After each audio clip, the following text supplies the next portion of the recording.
that we will not say because we will concentrate on. Really, but even then, that when I started it, then only chart came.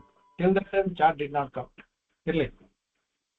ನಿರ್ಮಗ್ನಶ್ರುತಿ ಜಾಲಮಾರ್ಗಣ ದಶ ದತ್ತಕ್ಷಣೈರ್ವೀಕ್ಷಣೈಃ ಅಂತಸ್ತನ್ವದಿವಾರವಿಂದ ಗಹನಾನ್ ಯೌದನ್ವತೀನಾಮಪಾಂ ನಿಷ್ಪ್ರತ್ಯೂಹತರಂಗರಿಂಗ್ಯನ ಮಿತಃ ಪ್ರತ್ಯೂಢಪಾದಶ್ಚಟ ಡೋಲಾರೋಹಸದೋಹಣಂ ಭಗವತೋ ಮಾತ್ಸ್ಯಂ ವಪುಃ ಪಾತುನಃ. ಈ ಶ್ಲೋಕದ ಮೇಲಿನ ಅರ್ಥವನ್ನ ಹಿಂದಿನ ಕ್ಲಾಸ್ನಲ್ಲೇ ಹೇಳಿದ್ದೆ. ಇದರಲ್ಲಿ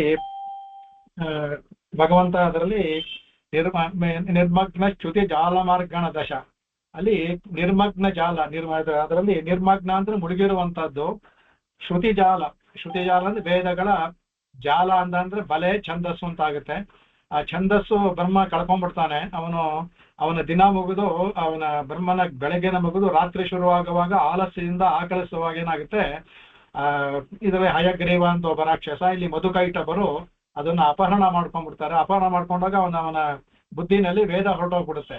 ಆಗ ಗೊಳೋ ಅಂತ ಹೇಳಕ್ ಶುರು ಮಾಡ್ತಾನ ಅವನು, ಈ ವೇದ ಇದ್ದಲ್ಲಿ ಹೇಗೆ ಸೃಷ್ಟಿ ಮಾಡ್ಲಿ ನಾನು, ಹೊಟ್ಟೋಯ್ತಲ್ಲ ಅನ್ಬಿಟ್ಟು ಅಂತ. ಆಗ ಭಗವಂತ ಮೊದಲೇ ತಿಳ್ಕೊಂಡು ಅದರಲ್ಲಿ ಮತ್ಸ್ಯಾವತಾರವನ್ನು ಮಾಡಿ ಕಾಪಾಡ್ತಾನೆ ಅಂತ. ಇದರಲ್ಲಿ ಮೂರು ಒಂದೊಂದು ಯುಗಾವಂತರದಲ್ಲಿ ಒಂದ್ ಸ್ವಲ್ಪ ಬರುತ್ತೆ. ಹಯಗ್ರೀವನಾಗಿ ಮಧುಕೈಟಭರನ್ನ ಕಾಪಾಡ್ದ ಅಂತ ಇದು ಅವತಾರದಲ್ಲಿ ಮಾಡಿ. ಹಯಗ್ರೀವ ಅಂತ ಒಬ್ಬ ರಾಕ್ಷಸ, ಅವನು ಹಯಗ್ರೀವ ಅನ್ನೋ ರಾಕ್ಷಸನ್ನ ಕೊಂದು ಅದರಿಂದ ಅವನು ಇದನ್ನ ಕಾಪಾಡ್ದ ಅಂತ.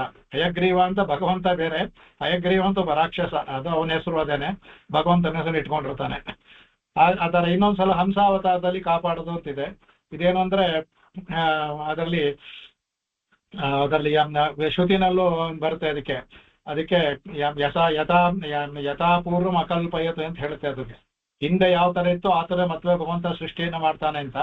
ಹಾಗಾಗಿ ಇವೆಲ್ಲ ಆವರ್ತಿ ಅವತಾರಗಳು ಇವೆಲ್ಲೂ ಆವರ್ತಿ ಆಗ್ತಾ ಇರುತ್ತೆ. ಒಂದೊಂದು ಕಲ್ಪಾಂತರಗಳಲ್ಲೂ ಆವರ್ತಿ ಆಗ್ತಾ ಇರುತ್ತೆ. ಪ್ರಾಯಶಃ ಒಂದು ಕಲ್ಪದಲ್ಲಿ ಹಯಗ್ರೀವನಾಗಿ ಮಧುಕೈಟಭರನ್ನ ಮಾಡಿರ್ಬೇಕು, ಇನ್ನೊಂದು ಸಲ ಹಂಸಾವತಾರದಲ್ಲಿ ಮಾಡಿರ್ಬೇಕು. ಇಲ್ಲಿ ಸ್ವಾಮಿ ಆ ಮತ್ಸ್ಯವೇ ಹಯಗ್ರೀವ ರೂಪವನ್ನು ತಾಳಿ ಅದನ್ನ ಅವರಿಗೆ ಹಯಗ್ರೀವರು ತುಂಬಾ ಅಭಿಮಾನಿ ದೇವತೆ ಆದ್ರಿಂದ ಈ ಮಾತ್ಸ್ಯನನ್ನೇ ಹಯಗ್ರೀವನಾಗಿ ಹೋಗಿ ತಂದ ಅನ್ನೋ ತರ ಸಂಕಲ್ಪ ಸೂರ್ಯೋದಯದಲ್ಲಿ ಅದರೆಲ್ಲ ಹೇಳಿದ್ದಾರೆ. ಇದರಲ್ಲಿ ವಿಶೇಷವಾಗಿ ಈ ಮತ್ಸ್ಯಾವತಾರವನ್ನ ಭಾಗವತದಲ್ಲಿ ಎಲ್ಲಾ ಅವತಾರಗಳು ಬರುತ್ತೆ.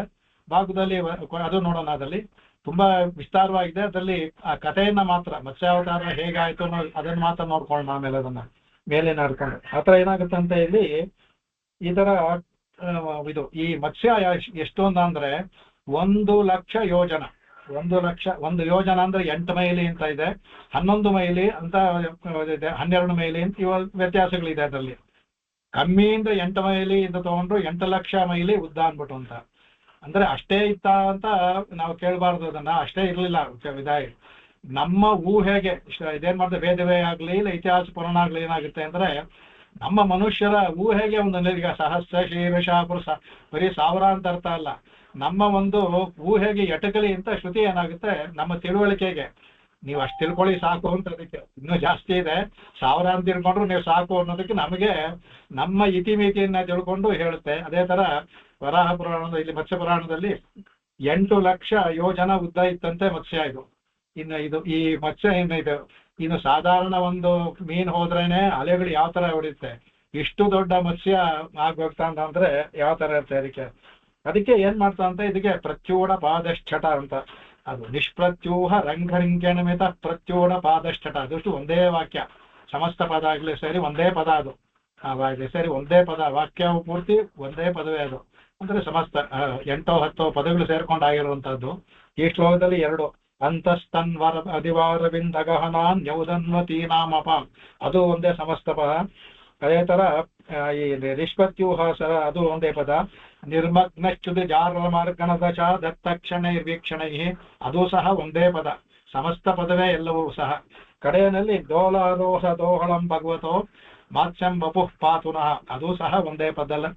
ಪಾತುನಃ ಬಿಟ್ರೆ ಎಲ್ಲವೂ ಸಹ ಒಂದೇ ಇದರಲ್ಲಿ ಸಮಸ್ತ ಪದವಾಗಿ ಬರುತ್ತೆ. ಅದನ್ನ 4 ಪದಗಳಲ್ಲಿ ಸ್ವಾಮಿ ವರ್ಣನೆ ಮಾಡಿದ್ದಾರೆ. ಇಲ್ಲಿ ಏನಾಗುತ್ತೆ ಅಂದ್ರೆ ಈ ಸ್ವಾಮಿಗೆ ಹೇಳಿದೆ ನಿಮಗೆ, ಇದು ಕೃಷ್ಣಾವತಾರವನ್ನ ಅವರು ಗೋಪಾಲಂಶತಿ ಮಾಡಿದಾಗ ಕೃಷ್ಣಾವತಾರವನ್ನ ಭಗವಂತ ಅವರಿಗೆ ಅನುಭವವನ್ನು ಕೊಟ್ಟಾಗ ಹಾಗೆ ಸ್ವಾಮಿಗೆ ಎಲ್ಲ ತನ್ನ ಅವತಾರಗಳನ್ನು ಕೊಟ್ಟ. ಈ ಗೋಪಾಲವಂಶದಿ ಆದ್ಮೇಲೆ ದಶಾವತಾರ ಸ್ತೋತ್ರವನ್ನು ಹಾಗೆ ಮಾಡ್ಕೊಂಡು ಹೋಗ್ತಾರೆ. ನಾವು ಮುಂದಕ್ಕೆ ತಗೊಂಡಿರೋ ಕಾರಣವೂ ಅದೇ ಕಾರಣದಲ್ಲಿ. ಅದಾದ ತಕ್ಷಣ ಹಾಗೆ ಅವರಿಗೆ ಎಲ್ಲ ಅವತಾರಗಳು ನಮ್ಮಾಳ್ವಾರಿಗೆ ಹೇಗೆ ಆಯ್ತೋ ಅನುಭವ ಆಯ್ತೋ ಎಲ್ಲರೂ ದರ್ಶನ ಸಮಾಕಾರವಾದ ಇದು ಅವರು ಎಲ್ಲವನ್ನೂ ಕಣ್ಣಲ್ಲಿ ನೋಡ್ತಾರೆ. ಅವರು ಆವಾಗ ಇವರಿಗೆ ಆಸೆ ಆಗುತ್ತಂತೆ.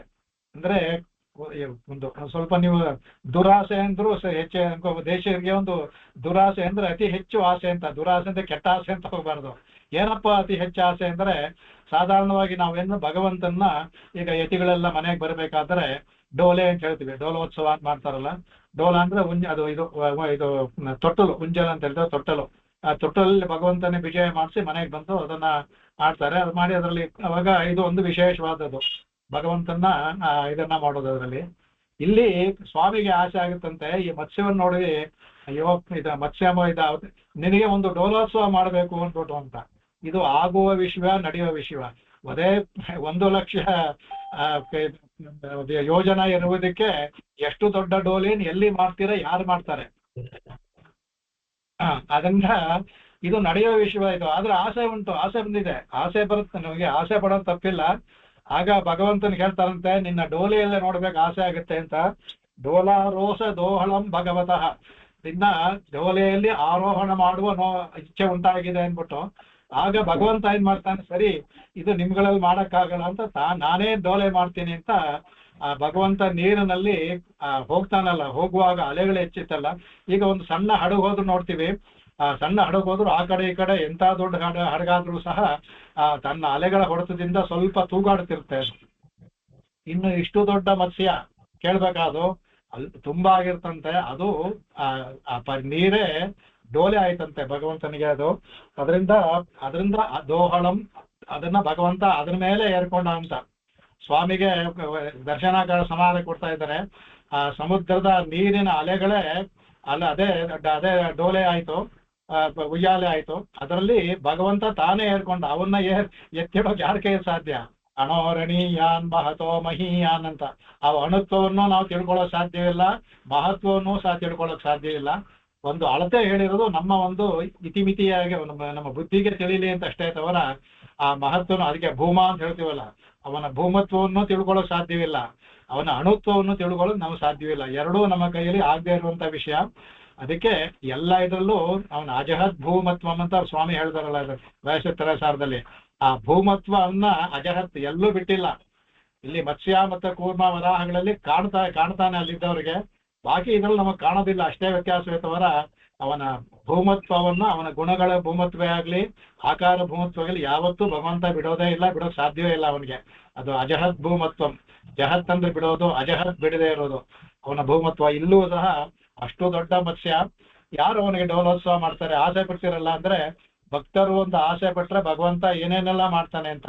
ಸರಿ, ನಾನೇ ಡೋಲೆ ಮಾಡ್ಕೋತೀನಿ ನೋಡ್ತಿರಂತ ಅಂದ್ಬಿಟ್ರು. ನಾವು ಮಾಡಬೇಕು, ನಮಗ್ ಮಾಡಕ್ಕಾಗಲ್ಲ. ಸ್ವಾಮಿ ದೇಶನ್ಗೆ ಅಷ್ಟು ದೊಡ್ಡ ಡೋಲೆ ಮಾಡಕ್ಕೆಲ್ಲ ಆಗುತ್ತೆ. ಅದಕ್ಕೆ ಭಗವಂತನೇ ಡೋಲೆ ಮಾಡಿದಂತೆ. ಅದಕ್ಕೆ ಅಂತಹ ಹೇಳ್ತಾರೆ ಭಗವತಃ ವಾತಃ ಮಾತ್ಸ್ಯಂ ಬಪುಹು. ಇಲ್ಲಿ ಮಾತ್ಸ್ಯಂ ಬಪುಹು ಅಂತ ಹೇಳ್ತಾರೆ. ಅದಕ್ಕೆ ಎಂತಹ ಮಾತ್ಸ್ಯಂ ಬಪುಹು ಅಂದ್ರೆ ಇವನು ಸಾಧಾರಣವಾಗಿ ಸಮುದ್ರದಲ್ಲಿ ಅತ್ಯಂತ ದೊಡ್ಡದಾದ ಮೀನು ಅಂದ್ರೆ ತಿಮಿಂಗಲ. ಅದು ಒಂದು ದೊಡ್ಡ ಮೀನು ಅಂತ. ಅದಕ್ಕಿಂತ ಒಂದು ದೊಡ್ಡದಂತೆ ತಿಮಿಂಗಿಲ ಅಂತಾರಂತೆ. ಅದಕ್ಕಿಂತ ಅದಕ್ಕೆ ಹೋಗ್ತಾರೆ ಆ ತರ ಸೇರ್ಕೊಂಡ ತಿಮಿಂಗಿಲ ಅಂತ. ಈ ಭಗವಂತನಿಗೆ ಎಷ್ಟು ಗಿಲ ಹಾಕೋದು? ಅದಕ್ಕೆ ಅವ್ರೇನ್ ಮಾಡಿದ್ರು, ಶುಕಾಚಾರ್ಯರು ಹೇಳ್ಬೇಕಾದ್ರೆ ಭಾಗವತದಲ್ಲಿ ಮಹಾಗಿಲ ಅಂತ ಹೇಳ್ಬಿಟ್ರು ಅವ್ರಿಗೆ. ಅದಕ್ಕೆ ಮಾತ್ಸ್ಯಂ ಬಪುಹು ಅಂತ ಅದಕ್ಕೆ ಮಹಾಗಿಲ. ಅದಕ್ಕಿಂತ ಯಾಕೆಂದ್ರೆ ಎಷ್ಟೊಂದು ಗಿಲ ಹೇಳೋದಪ್ಪ ನಿನಗೆ ಸಾಧ್ಯವಿಲ್ಲ. ಅದರಿಂದ ಮಹಾಗಿಲ ಅಂದ್ರೆ ಎಷ್ಟೊಂದು ನೀವು ಗಿಲ ಹೇಳ್ತೀರೋ ಅದು ಎಲ್ಲಕ್ಕಿಂತ ಹೆಚ್ಚು. ನೀವು ಎಷ್ಟೊಂದು ಗಿಲ ಅಂತ ಅನ್ಕೋತೀರೋ ಅದಕ್ಕಿಂತ ಒಂದು ಹೆಚ್ಚು. ಅದಕ್ಕೆ ಮಹಾಗಿಲ ಅಂದ್ಬಿಟ್ಟು ಇರ್ತಾರೆ. ಆ ಮಹಾಗಿಲ ಮಾತ್ಸ್ಯಂ ಬಪುಹು ಇಲ್ಲಿ ಮಾತ್ಸ್ಯಂ ಬಪುಹು ನಹ ಪಾತು, ನಮ್ಮನ್ನ ಕಾಪಾಡ್ಲಿ ಅನ್ಬಿಟ್ಟು ಇದ್ರ ಹೇಳ್ತಾರೆ. ಇದರಲ್ಲಿ ಕಡೆಗೆ ಇದರಲ್ಲಿ ಮೊದಲು ಹೇಳ್ತಾರೆ ಇದರಲ್ಲಿ ಶುರುವಾದಲ್ಲಿ ಮತ್ಸ್ಯಾವತಾರಕ್ಕೆ ಕಾರಣ ಬರ್ಬೇಕಾದಂದ್ರೆ ಇದರಲ್ಲಿ ಇಲ್ಲಿ ನೀವು ಹೇಳ್ತಾ ಅವಾಗ ಯಾವಾಗ ಅದರಲ್ಲಿ ಬರುತ್ತೆ ಅವನಿಗೆ ಹಗಲು ಆಗುತ್ತೆ. ಈಗ ನಾನು ಹೇಳ್ತಾ 2000 ಯುಗ ಭಗವಂತನಿಗೆ 1000 ಚತುರ್ಯುಗ, 4 ಯುಗಗಳು ಸೇರಿ ಒಂದು, ಆ ತರ 1000 ಯುಗ ಹಗಲು, 1000 ಯುಗ ರಾತ್ರಿ. ಒಂದು ಹಗಲು ಆದ ಆ ಎರಡು ಸೇರಿ ಒಂದು ದಿನ ಅವನಿಗೆ. ಅದು ಅವಾಗ ಹಗಲು ಆಗಾಗಲೂ ಒಂದು ಪ್ರಳಯ ಆಗುತ್ತೆ, ದಿನ ಆದ ದೈನಂದಿಕ ಪ್ರಳಯ, ನೈಮಿತ್ತಿಕ ಪ್ರಳಯ ಅಂತ ಇರುತ್ತೆ. ಒಂದೊಂದು ಯುಗಾವರ್ತಿ ಅದು ನೈಮಿತ್ತಿಕ ಪ್ರಳಯ. ಅದು ಇಲ್ಲಿ ವ್ಯಾಖ್ಯಾನದಲ್ಲಿ ಸ್ವಲ್ಪ ವ್ಯತ್ಯಾಸಗಳು ಇರುತ್ತೆ. ಇದು ನೈಮಿತ್ತಿಕ ಪ್ರಳಯ. ಇದರಲ್ಲಿ ಬರಬೇಕಾದ್ರೆ ದೈನಂದಿನದಲ್ಲಿ ಅರ್ಧ ದಿನಲ್ಲಿ ಆಗುವಂತಹ ಪ್ರಳಯ ಅಂತ ಭಾಗವತದಲ್ಲಿ ಬರುವ ಹೇಳುತ್ತೆ. ಅದೇ ಸರಿ ಅನ್ಸುತ್ತೆ. ಯಾಕಂದ್ರೆ ಬ್ರಹ್ಮ ನಿದ್ದೆ ಮಾಡುವ ಸಮಯ. ಅವನು ನಿದ್ದೆ ಮಾಡ್ತಾ ಇರ್ಬೇಕಾದ್ರೆ ಕಳಿಸ್ಬೇಕಾದ್ರೆ ಅವನು ಕಾಯ್ತಾ ಇರ್ತಾನಂತೆ. ಮಧುಕೈಟಭರು ಬಂದು ಅದನ್ನ ಹರಿಸ್ಕೊಂಡು ಹೋಗ್ತಾನೆ. ಹಯಗ್ರೀವ ಅಂತ ರಾಕ್ಷಸ ತಗೊಳ್ಳಿ, ಮಧುಕೈಟಭರೇ ತಗೊಳ್ಳಿ, ಅದನ್ನ ಅಪಹರಣ ಮಾಡ್ಕೊಂಡು ಹೋಗ್ಬಿಡ್ತಾರೆ. ನೀರ್ ನಡಿ ಹೋಗ್ಬಿಡ್ತಾರೆ. ಅದನ್ನ ಆವಾಗ ಅವನು ಹೇಳ್ತಾನೆ ವೇದಾಮೇ ಪರಮಂ. ಅದಕ್ಕೆ ಈ ಚಕ್ಷುಹು ಅಂತ ಇಲ್ಲಿ ಯಾತಕ್ಕೆ ಬಂತು, ವೇದಾಮೇ ಪರಮಂ ಚಕ್ಷುಹು ಅಂತ ಹೇಳ್ತಾನೆ ಬ್ರಹ್ಮ. ವೇದವೇ ನನ್ನ ಪರಮ ಚಕ್ಷಸ್ಸು. ಅಂದ್ರೆ ಇದು ಅದರಿಂದ ಆ ಚಕ್ಷುಸ್ ಆದ್ರಿಂದ ಆ ಚಕ್ಷಸ್ಸಿನಿಂದ ನಾನು ಲೋಕವನ್ನೆಲ್ಲ ಸೃಷ್ಟಿ ಮಾಡ್ತೇನೆ. ನನ್ನ ಈ ಕ್ಷಣದಿಂದ ಸೃಷ್ಟಿ ಮಾಡ್ತೀನಿ, ಮತ್ತೆ ಈ ಕ್ಷಣದಿಂದ ಎಲ್ಲರನ್ನೂ ಕಾಪಾಡ್ತೀನಿ ಅಂತ. ಇಲ್ಲಿ ಮತ್ಸ್ಯಕ್ಕೆ ಯಾಕೆ ತಗೊಂಡಿದೆ ಅಂದ್ರೆ ಮತ್ಸ್ಯವೂ ಸಹ ನಿಮ್ಮ ಅವತಾರಿಕೆಯಲ್ಲಿ ಹೇಳಿದ್ದೆ ಒಂದು ಶ್ಲೋಕವನ್ನು ಸ್ವಾಮಿ ದೇಶಕನ್ ಹೇಳಿರುವಂತಹದಕ್ಕೆ. ಅದನ್ನ ಈ ಕ್ಷಣ ಇದೆಯಲ್ಲ, ಮೀನೆಲ್ಲ ಬರೀ ಈ ಕ್ಷಣದಿಂದಲೇ ಕಾಪಾಡುತ್ತಂತೆ. ಅವು ಮರಿಗಳಿಗೆ ಆಹಾರ ಕೊಡಲ್ಲ. ಕಣ್ಣಿನ ನೋಡುವಾಗಲೇ ಮರಿಗಳು ಬೆಳ್ಕೊಂಡು ಹೋಗ್ಬಿಡುತ್ತೆ. ಈ ಕ್ಷಣದಿಂದಲೇ ಅದು. ಒಂದೇ ತರ ಆಮೆ ನೆನೆಯೋದ್ರಿಂದ ಮುಂದೆ ಇದ್ರಲ್ಲಿ ಬರುತ್ತೆ. ಆತರ ಈ ಕ್ಷಣ ಇಲ್ಲಿ ಅದನ್ನ ಹೇಳ್ತಾರೆ ನಿರ್ಮಗ್ನಶ್ಚುತಿ ಜಾಲಮಾರ್ಗಣ ದತ್ತ ಕ್ಷಣೈ ವೀಕ್ಷಣೈ ಅಂತ. ದತ್ತ ಕ್ಷಣೈ, ಕ್ಷಣ ಅಂದ್ರೆ ಸಮಯ ಅಂತ ಒಂದರ್ಥ. ಸಾಧಾರಣವಾದ ಕ್ಷಣ, ಒಂದು ಕ್ಷಣ, 2 ಕ್ಷಣ ಅದು ಹೇಳ್ತೀವಿ, ಅದು ಬೇರೆ ಅರ್ಥ ಇದೆ.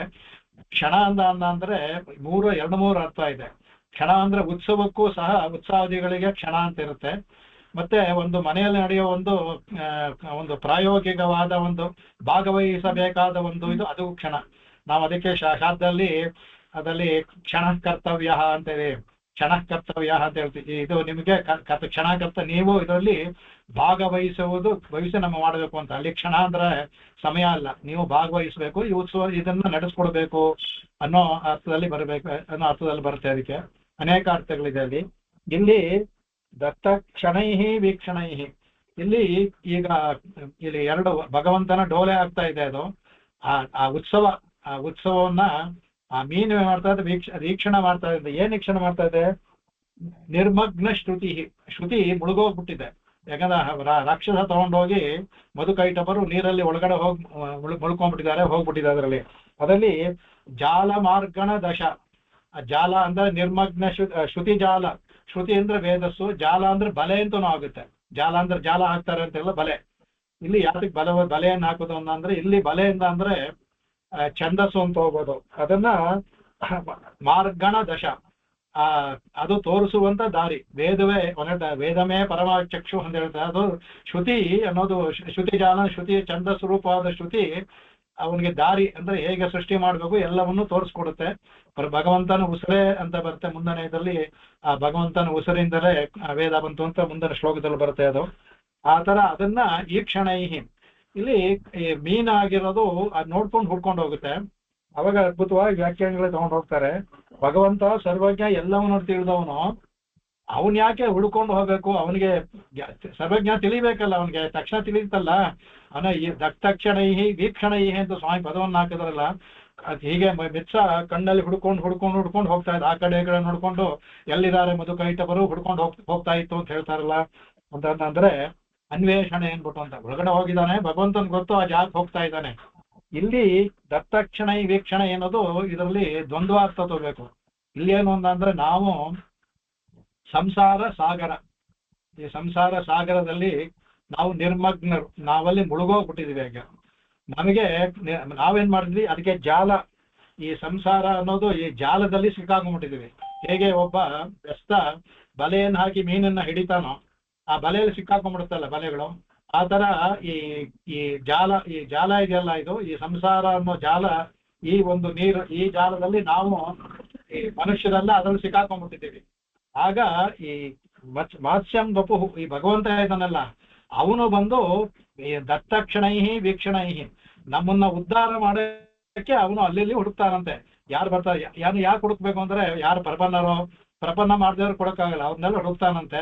ದತ್ತಕ್ಷಣೈಹಿ ವೀಕ್ಷಣೆ, ಭಗವಂತ ನಮ್ಮನ್ನ ನೋಡ್ತಾನಂತೆ, ಮಾತ್ಸ್ಯನಾಗಿರೋದು ಹುಡುಕ್ತಾನಂತೆ ನಮ್ಮನ್ನ, ಯಾರನ್ನ ಉದ್ಧಾರ ಮಾಡ್ಬೇಕು ಅಂದ್ಬಿಟ್ಟು ಅಂತ ನಮ್ಮನ್ನ ಆ ಬಲೆಯಿಂದ ಬಿಡಿಸಿ ನಮ್ಮನ್ನ ಈ ಸಂಸಾರವನ್ನು ಬಲೆ ಸಿಗಾಕೊಂಡ್ಬಿಟ್ಟಿದೀವಿ. ಇದಕ್ಕೆ ಬೇರೆ ದಾರಿನೇ ಇಲ್ಲ, ಭಕ್ತಿ ಪ್ರಪತ್ತಿ ಎರಡೇ. ಆ ಎರಡರಿಂದ ಮಾತ್ರ ಈ ಜಾಲವನ್ನ ಕತ್ತರಿಸಿ ನಾವು ಜನ್ಮವಿಲ್ಲದೆ ಇದ್ದೇ ಹೋಗ್ಬೇಕು. ಇಲ್ಲದೆ ಇದ್ರೆ ಹೇಗೆ ಬಲೆ ಒಳಗಡೆ ಸುತ್ತಾನೇ ಇರ್ತವೆ ಮೀನುಗಳು, ಅದೇ ತರ ನಾವು ಈ ಪ್ರಪಂಚದ ಸುತ್ತಾಡ್ತಾನೆ ಇರ್ತೀವಿ. ಈ ಜಾಲವನ್ನೇ ಬಿಡಿಸೋ ಶಕ್ತಿ ಆಗಿದೆ ಭಗವಂತನಿಗೆ. ಹೇಗೆ ಮಾಡ್ತಾನೆ ಅಂದ್ರೆ ಈಕ್ಷಣೈಹಿ, ಹೇಗೆ ಮೀನು ತನ್ನ ವೀಕ್ಷಣೈಹಿ ಅಂತಾರೆ, ಈಕ್ಷಿತತ್ವದಿಂದ ಮೀನು ಹೇಗೆ ತನ್ನ ಪ್ರಾಣಿಗಳನ್ನ ಕಾಪಾಡುತ್ತೋ, ಭಗವಂತ ತನ್ನ ಈಕ್ಷಣ ಎರಡು ಅಂತ, ವಿಶೇಷಣ ವೀಕ್ಷಣ, ಆ ಈಕ್ಷಣದಿಂದ ನಮ್ಮನ್ನ ಕಾಪಾಡ್ತಾನಂತೆ. ಹೇಗೆ ಅಂದ್ರೆ ನೇರವಾಗಿ ಈಕ್ಷಣೆ, ಇಲ್ಲ ಆಚಾರ್ಯ ಮೂಲಕವಾಗಿ ಈಕ್ಷಣೆ. ಆಚಾರ್ಯ ಕಟಾಕ್ಷ ನಮ್ಮಲ್ಲಿ ಬಿದ್ದ ಅಂದ್ರೆ ಅವರ ಈಕ್ಷಣೆ ಬಿದ್ದರೆ ಸಾಕು, ಈ ಜಾಲ ನಾವು ಕತ್ತರಿಸಾಗಿ. ಅದಕ್ಕೆ ದತ್ತಕ್ಷಣೈಹಿ ವೀಕ್ಷಣೆ. ಅವರಿಗೆ ಆಚಾರ್ಯರಿಗೆ ಇದೊಂದು ಕೆಲಸ, ಅವ್ರಿಗೆ ಇದು ಕ್ಷಣಕರ್ತವ್ಯ ಅಂತ ಅವ್ರಿಗೆ ಏನಂದ್ರೆ ಅವ್ರ ಕೆಲಸ ಇದೆ. ಯಾರು ಅವರಲ್ಲಿ ಬರ್ತಾರೋ ಅವರಿಗೆ ಉಪದೇಶವನ್ನು ಮಾಡಿ ಅವರಿಗೆ ದೇಹಾಭಿಮಾನವನ್ನು ತೊರೆದು ಈ ಲೋಕದಲ್ಲಿ ಇರುವಂತಹ ಆಸೆಯಲ್ಲೇ ಬಿಡಿ ಅಂತ, ಅತ್ಯಂತ ಸುಖವಾದ ಪಡೀರಿ ಅಂತೇಳಿ ಉಪದೇಶವನ್ನ ಮಾಡಿ ಈ ಜಾಲದಿಂದ ನಮ್ಮನ್ನು ಬಿಡಿಸ್ತಾರೆ. ಅದನ್ನ ಅಲ್ಲಿ ಹೇಳ್ತಾರೆ ಕಡೆಗೆ ಮುಳುಗಿರುವಂತರಕ್ಕೆ ಅಂತಸ್ತನ್ ವದಿವಾರವಿಂದ ಗಹನಾನ್ ಯೌದನ್ವತೀನಾಮವಾಂ. ಇಲ್ಲಿ ನಾವು ಅಂತಸ್ತನ್ ವದಿವಾರ ಗಹನಾನಿ ಔದನ್ವತೀನಾಂ, ಔದನ್ವ ಅಂದ್ರೆ ಸಮುದ್ರ, ದೊಡ್ಡದರಲ್ಲಿ ಅಲ್ಲಿ ಅಂತರ್ಗಹನ ಗಾಢವಾಗಿ ಮುಳುಗೋಗ್ಬಿಟ್ಟಿದೆ ನಾವು. ಅದಕ್ಕೆ ಇಲ್ಲಿ ಹೇಳ್ಬೇಕಾದ್ರೆ ಮತ್ಸ್ಯಕ್ಕೆ ಹೇಳ್ತಾ ಇದೆ, ಒಳಗಡೆ ಹೋಗಿರುವಂತ ವೇದವನ್ನ ವೀಕ್ಷಣೆ ಮಾಡ್ಕೊಂಡು ಹೋಗಿ ಕಾಪಾಡ್ತೇನೆ ಅಂತ ಮೇಲರ್ಥ. ಒಳಗಿನ ಅರ್ಥ ನಾವು ಅಂತಸ್ತನ್ ವದಿವಾರವಿಂದ ಗಹನಾನ್ ಅತ್ಯಂತ ಗಹನವಾಗಿ ಮುಳುಗಿರುವಂತ ನಾವು ಔದನ್ವತಿ ಅಪಾಂ ಅಪಾಂ ಅಂದ್ರೆ ನೀರು. ಇಲ್ಲಿ ಏನಪ್ಪ ಅಂದ್ರೆ ಸಂಸಾರ ಸಾಗರವೇ ನಮಗೆ ಅಪಾಂ, ಆ ನೀರಲ್ಲಿ ನಾವು ಮುಳುಗೋಗ್ಬಿಟ್ಟಿದೆ. ಅದಕ್ಕೆ ಆವಾಗ ಅದನ್ನ ಕಾಪಾಡೋದಕ್ಕೆ ಯಾಕಂದ್ರೆ ಇದಕ್ಕೆ ಹೇಳ್ದಲ್ಲ ಒಂದು ಶ್ಲೋಕ ಇದೆ ಅದಕ್ಕೆ, ಡೋಲಾಯಮಾನಂ ಗೋವಿಂದಂ ಮಂಚಸ್ಥಂ ಮಧುಸೂದನಂ ರಥಸ್ಥಂ ಕೇಶವಂ ದೃಷ್ಟ ಪುನರ್ಜನ್ಮ ನ ವಿದ್ಯತೆ ಅಂದ್ಬಿಟ್ಟು. ಅದಕ್ಕೆ ಡೋಲಾಯಮಾನಂ ಗೋವಿಂದಂ ಈ ಶ್ಲೋಕದಲ್ಲಿ ಅದು ಅಂದ್ರೆ ಡೋಲಾಯಮಾನವಾಗಿರುವ ಡೋಲೆಯಲ್ಲಿರುವಂತ ಗೋವಿಂದನನ್ನ. ಇಲ್ಲಿ ಯಾಕೆ ಗೋವಿಂದನ್ ಹೇಳ್ತು ಅಂದ್ರೆ ಗಾಮ್ ವಿಂದತೀತಿ ಗೋವಿಂದ, ಗಾಮನ ಕೇಳಿದ 17 ಅರ್ಥ ಇದೆ. ಗಾಮ್ ಅಂದ್ರೆ ಇಲ್ಲಿ ವೇದ, ಅಂದ್ರೆ ವೇದವನ್ನ ಕಾಪಾಡುವವನು ಗೋವಿಂದ, ಅವನೇ ಮತ್ಸ್ಯ. ಇಲ್ಲಿ ಮತ್ಸ್ಯಂ ಬಪುಹು ಅದೇ ಅವನು ಡೋಲೆ ಆಡ್ತಾ ಇರೋದು. ಅದೇ ಸ್ವಾಮಿ ಅದನ್ನ ಹೇಳ್ತಾರೆ, ಆ ಡೋಲಾಯಮಾನಂ ಗೋವಿಂದಂ ಈ ಶ್ಲೋಕದ ಹೇಳಿದ್ರು. ಆಮೇಲೆ ಮಂಚಸ್ಥಂ ಮಧುಸೂದನಂ, ಮಧುವನ್ನ ಕೊಂದಂತ ಮಧುಕೈಟವನ್ನು ಕೊಂದಂತ ಮಧುಸೂದನನ್ನ ಶೈಯಲ್ಲಿ, ಅದು ಮುಂದಿನ ಶ್ಲೋಕದಲ್ಲಿ ಬರುತ್ತೆ. ಆ ಮಂಚಸ್ಥಲ್ಲಿ ಅವನ ಶೈಯಲ್ಲಿ ಆದಿಶೇಷನ ಶೈಯಲ್ಲಿ ಏನಲ್ಲ ಅವನ್ನ. ಮತ್ತೆ ರಥಸ್ಥಂ ಕೇಶವಂ ದೃಷ್ಟ, ರಥದಲ್ಲಿರುವ ಕೇಶವ, ರಥದಲ್ಲಿ ನಾವು ಉತ್ಸವಾದಿಗಳಲ್ಲಿ ಹೋಗ್ತೇವೆ, ರಥೋತ್ಸವಗಳಲ್ಲಿ ರಥದಲ್ಲಿ ವಿಜಯ ಮಾಡಿರುವಂತ ದೇವರಿದೆಲ್ಲ ಇವರನ್ನ ನೋಡಿದ್ರೆ ಪುನರ್ಜನ್ಮ ನ ವಿದ್ಯತೆ ಅಂತ, ಮತ್ತೆ ಪುನರ್ಜನ್ಮವಿಲ್ಲ ಅಂದ್ಬಿಟ್ಟು. ಇಲ್ಲಿ ಅರ್ಥ ಏನು ಅಂದ್ರೆ ಬರೀ ನೋಡೋದು ಮಾತ್ರಕ್ಕೆ ಜನ್ಮ ಕಳೆದು ಹೋಗೋದಿಲ್ಲ. ಅರ್ಥ ಯಾಕೆ ಬರುತ್ತೆ ಅಂದ್ರೆ ಆ ಪುನರ್ಜನ್ಮನ ವಿದ್ಯತೆ ಮುಂಚೆ ಕೆಲಸ ಆಗುತ್ತೆ. ಯಾವಾಗ ಇವ್ರನ್ನ ನೋಡಿದ್ರು ಆ ಭಗವಂತನಲ್ಲಿ ಅತೀಯ ತೀವ್ರತೆ ಉಂಟಾಗುತ್ತೆ, ಆಸೆ ಉಂಟಾಗುತ್ತೆ. ನಮ್ಮಲ್ಲಿರುವ ತಾಮಸವನ್ನು ಕಡಿಮೆ ಆಗಿ ಆಗ ಆಚಾರ ಅನ್ವೇಷಣೆ ಮಾಡಿಕೊಂಡು ಆಚಾರದ ಉಪದೇಶವನ್ನು ಪಡೆದು ಪ್ರಪತ್ತಿಯನ್ನು ಮಾಡಿ ಮೋಕ್ಷವನ್ನು ಪಡಿತೀವಿ. ಅದು ಈ ಕಾರಣ ಈ 3ರಿಂದ ಅಂತಷ್ಟೇ. ಈ ಡೋಲಾಯಮಾನಂ ಗೋವಿಂದಂ ಮಂಚಸ್ಥಂ ಮಧುಸೂದನ್ ರಥಂ ಕೇಶವಂ ಇವು 3 ಸಹ ಈ ಆಚಾರ ಪ್ರಾಪ್ತಿ ಹೇತವ ಅಂತ ಹೇಳಲ್ಲ, ಅದಕ್ಕೆ ಕಾರಣವಾಗುತ್ತೆ. ಅದರಿಂದ ಮೋಕ್ಷ ಸಿಗುತ್ತೆ. ಅದಕ್ಕೆ ಪುನರ್ಜನ್ಮನ ವಿದ್ಯತೆ ಅಂದ್ಬಿಟ್ಟು. ಹಾಗಾಗಿ ಪುನರ್ಜನ್ಮ ಬರೋದಿಲ್ಲ, ಅದ್ರ ಮಧ್ಯದಲ್ಲಿ ಸೇರ್ಸ್ಕೋಬೇಕು ನಾವು. ಮತ್ತೆ ಹೋಗಿ ನಾವು ಆಚಾರ್ಯನ ಉಪದೇಶ ಪಡೆದು ಬರೋದಿಲ್ಲ ಅನ್ಬಿಟ್ಟು ಅಂತ ಅಲ್ಲಿ ಹೇಳ್ತಾರೆ. ಇಲ್ಲಿ ಈ ಡೋಲೆಯಲ್ಲಿ ಆಗಿರುವಂತ ಭಗವಂತನ ನೋಡುದ ಅನ್ಬಿಟ್ಟು ಇಲ್ಲಿ ಯಾರು ಸ್ವಾಮಿ ಕಾಣ್ತಾ ಇದ್ದಾರೆ, ದರ್ಶನ ಸಮಾಕಾರ ಆಗ್ತಾ ಇದೆ, ಅವರಿಗೆ ಇದನ್ನ ತೋರಿಸ್ಕೊಡ್ತಾರೆ. ಅದಕ್ಕೆ ಅದರಿಂದ ಇದರಲ್ಲಿ ಇಲ್ಲಿ ಅನೇಕ ಒಂದೊಂದು ವ್ಯಾಖ್ಯಾನಕ್ಕೆ 2-3 ವ್ಯಾಖ್ಯಾನದಲ್ಲಿ ಸ್ವಲ್ಪ ವ್ಯತ್ಯಾಸ ಏನಂದ್ರೆ ಅವರಿಗೆ ಮನಸ್ಸಿಗೆ ತೀರ ಅನುಭವಿಸ್ದಂಗೆ ಮಾಡ್ತಾರೆ.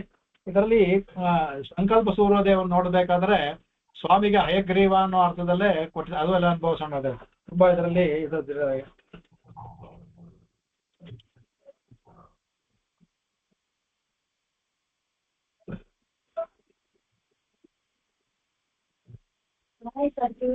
ಇದರಲ್ಲಿ ಭಾಗವತದ ಕಥೆಯನ್ನು ನೋಡೋಣ. ಇದರಲ್ಲಿ ಈ ಮತ್ಸ್ಯ ಅವತಾರಕ್ಕೆ ಭಾಗವತದಲ್ಲಿ ಬರುವಂತ ಕಥೆಯನ್ನು ಸ್ವಲ್ಪ ಅನುಭವಿಸೋಣ. ಇವತ್ತು ಈ ಶ್ಲೋಕ ಮುಂಜೆ ಮತ್ತು ನೋಡೋಣ.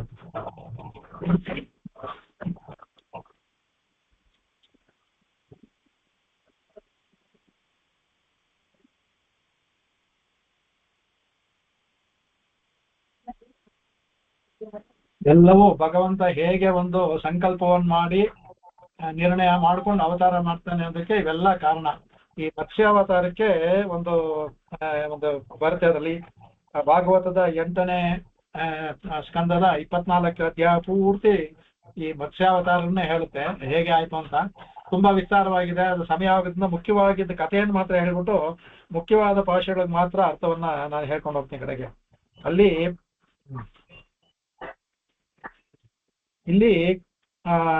ಇದು ಹೇಳ್ತಾನೆ. ಅದಕ್ಕೆ ಇಲ್ಲಿ ಇವರು ಅವನಿಗೆ ಪರೀಕ್ಷಿತಿಗೆ ಶುಕ ಮಹರ್ಷಿಗಳ ಕಥೆಯನ್ನು ಹೇಳ್ತಾ ಇದ್ದಾರೆ. ಅದರಲ್ಲಿ ಅವನು ಶುಕ ಮಹರ್ಷಿ ಕೇಳ್ತಾರೆ, ಅವನಿಗೆ ಪರೀಕ್ಷಿತ್ ಕೇಳ್ತಾರೆ, ಈ ಭಗವಂತನ ಮತ್ಸ್ಯಾವತಾರದ ಬಗ್ಗೆ ತಿಳ್ಕೋಬೇಕು ಅಂತ ಆಸೆ ಆಗುತ್ತೆ ಅನ್ನುವಾಗ ಅವರ ಕಥೆಯನ್ನೆಲ್ಲ ಹೇಳ್ಕೊಂಡ್ ಬರ್ತಾರೆ ಕಡೆಗೆ. ಆವಾಗ ಹೇಳ್ತಾರೆ, ಆಸೀದತೀತ ಕಲ್ಪಾಂತೆ ಬ್ರಾಹ್ಮೋ ನೈಮಿತ್ತಿಕೋಲಯ ಸಮುದ್ರೋ ಪಪ್ಲುತಾಸ್ತತ್ರ ಲೋಕ ಭೂತಾದಯೋ ನೃಪಃ ಅಂತ ನೇರವಾಗಿ ಹೇಳ್ತಾರೆ. ಅತೀತ ಕಲ್ಪಾಂತೆ, ಕಲ್ಪ ಅತೀತವಾದಾಗ ಅವಾಗ ಬ್ರಾಹ್ಮೋ ನೈಮಿತ್ತಿಕ, ಬ್ರಹ್ಮನ ನೈಮಿತ್ತಿಕವಾದ ಪ್ರಳಯ, ಒಂದು ಹಗಲು ಮುಗ್ದಿದೆಯಲ್ಲ, ಇದು ನೈಮಿತ್ತಿಕವಾದ ಪ್ರಳಯ. ಇದು ಆ ಯುಗ ಮುಗ್ದ ಆಗುವಂತಹ ನೈಮಿತ್ತಿಕ ಪ್ರಳಯದಲ್ಲಿ ಸಮುದ್ರ ಪಪ್ಲುತಾಸ್ತತ್ರ ಲೋಕ ಭೂರೋದಯಾನತಃ ಕಡೆಗೆ ಆವಾಗ ಏನಾಗುತ್ತೆ, ಆ ಲೋಕಗಳೆಲ್ಲವೇ ಆ ಸಮಯದಲ್ಲಿ ಏನಾಗುತ್ತೆ, ನೀರಲ್ಲಿ ಮುಳುಗೋಕ್ ಶುರು ಆಗುತ್ತೆ. ಇದು ಇನ್ನೂ ಆಗಿಲ್ಲ. ಇದು ಆಗೋದಕ್ಕೆ ಇನ್ನೇನು ಹತ್ರ, ಎಷ್ಟು ಬಂದ 7 ದಿನ. ಇವರು ಹೇಳ್ಬೇಕಾದ್ರಿಂದ ಇನ್ನು 7 ದಿನ ಬಾಕಿ ಇದೆ. ಅವನಾಗಿ ನೀರ ಮುಳುಗಬೇಕದು. ಎಲ್ಲ ಲೋಕಗಳು 3 ಲೋಕಗಳು ಸಹ ನೀರಲ್ಲಿ ಮುಳುಗುತ್ತಾ ಇದು ಈ ನೈಮಿತ್ತಿಕದ ಪ್ರಳಯದಲ್ಲಿ. ಅದಕ್ಕೆ ಇನ್ನು ತುಂಬಾ ಜಾಸ್ತಿ ಇಲ್ಲ, ಸ್ವಲ್ಪ ಸಮಯ ಇದೆ. ಅದಕ್ಕೆ ಇನ್ನು ಸ್ವಲ್ಪ ಕಾಲ, ಏನೋ 15 ದಿನ 1 ತಿಂಗಳು ಇಟ್ಕೊಳ್ಳಿ. ಆವಾಗ ಏನಾಗುತ್ತೆ, ಅವಾಗ ಈ ಭಗವಂತ ಅವಾಗ ಇವನು ಈ ಬ್ರಹ್ಮ ಏನ್ ಮಾಡ್ತಾನೆ, ಅದಕ್ಕೆ ಇದೇ ತರ ಆಗ್ಬೇಕಾದ್ರೆ ಅವನು ಸ್ವಲ್ಪ ಮೈ ನಿದ್ದೆ ಹೋಗೋ ಸಮಯದಲ್ಲಿ ಅವನ ವೇದವನ್ನು ಅಪಹರಣ ಮಾಡ್ಕೊಂಡ್ಬಿಡ್ತಾರೆ. ತಕ್ಷಣ ಎಚ್ಚರ ಆಗುತ್ತೆ. ತನ್ನ ಇದರಲ್ಲಿ ತೆಗೆದು ಅವನ ಹೇಗೆ ನಾವು ಡಾಟಾ ಟ್ರಾನ್ಸ್ಫರ್ ಅಂತೀನಲ್ಲ, ಆ ತರ ಅವನ ತಲೆಯಲ್ಲಿ ವೇದವೇ ನಿಂತಿರಲ್ಲ. ಉಪದೇಶ ಮಾಡಿ ಎಲ್ಲ ಹೊರಟೋಗಿರುತ್ತೆ. ಹೊಡೋ ಅಂತ ಹೇಳ್ತಾನೆ ಅವನು, ಅಯ್ಯೋ ನನ್ ವೇದ ಹೊರಡೋಯ್ತಲ್ಲ ಅಂತ. ಆ ಭಗವಂತ ನೇರವಾಗಿ ಬಂದು ಮತ್ಸ್ಯ ಅವತಾರವನ್ನು ಮಾಡುವಂತ ಕಥೆ ಇದು. ಆವಾಗ ಅದನ್ನ ಹೇಳ್ತಾರೆ. ಅದಕ್ಕೆ ಇದರಲ್ಲಿ ಹಯಗ್ರೀವ ಅಸುರ ಅಂತ ತೋರಿಸ್ಕೊಂಡಿದೆ. ಕಾಲೇ ನಾಗತ ನಿದ್ರಸ್ಯ ಧಾತುಶ್ಚಿಶು ಈಶೋರ್ ಜಲೆ ಮುಖತೋ ನಿಸ್ತೃತಾನ್ ವೇದಾನೆ ಹಯಗ್ರೀವೋಂತಿಕೆ ಹರತೆ. ಆವಾಗ ಅವನು ಬ್ರಹ್ಮ ಮಲ್ಕೊಂಡಿರ್ಬೇಕಾದ ಸ್ವಲ್ಪ ಧಾತು ಶಿಶೋರ್ ಜನೆ, ಧಾತು ಅಂದ್ರೆ ಇಲ್ಲಿ ಬ್ರಹ್ಮ, ಇಲ್ಲಿ ಅವನು ಸ್ವಲ್ಪ ಬೇಕಾದ್ರೆ ಅವನ ನಿಶ್ಚಿತ ಅವನ ಬಾಯಿಂದ ಹೊರಟಂತ ವೇದಗಳು ಹೇಳ್ತಾ ಇರ್ತಾನಲ್ಲ, ಆ ನಿದ್ದೆನ ಹೇಳ್ತಿರ್ಬೇಕಾದ ಆ ವೇದವನ್ನು ಹಾಗೆ ಹಯಗ್ರೀವ ಅನ್ನುವಂತ ಅಂತಿಗೆ ಹರತೆ.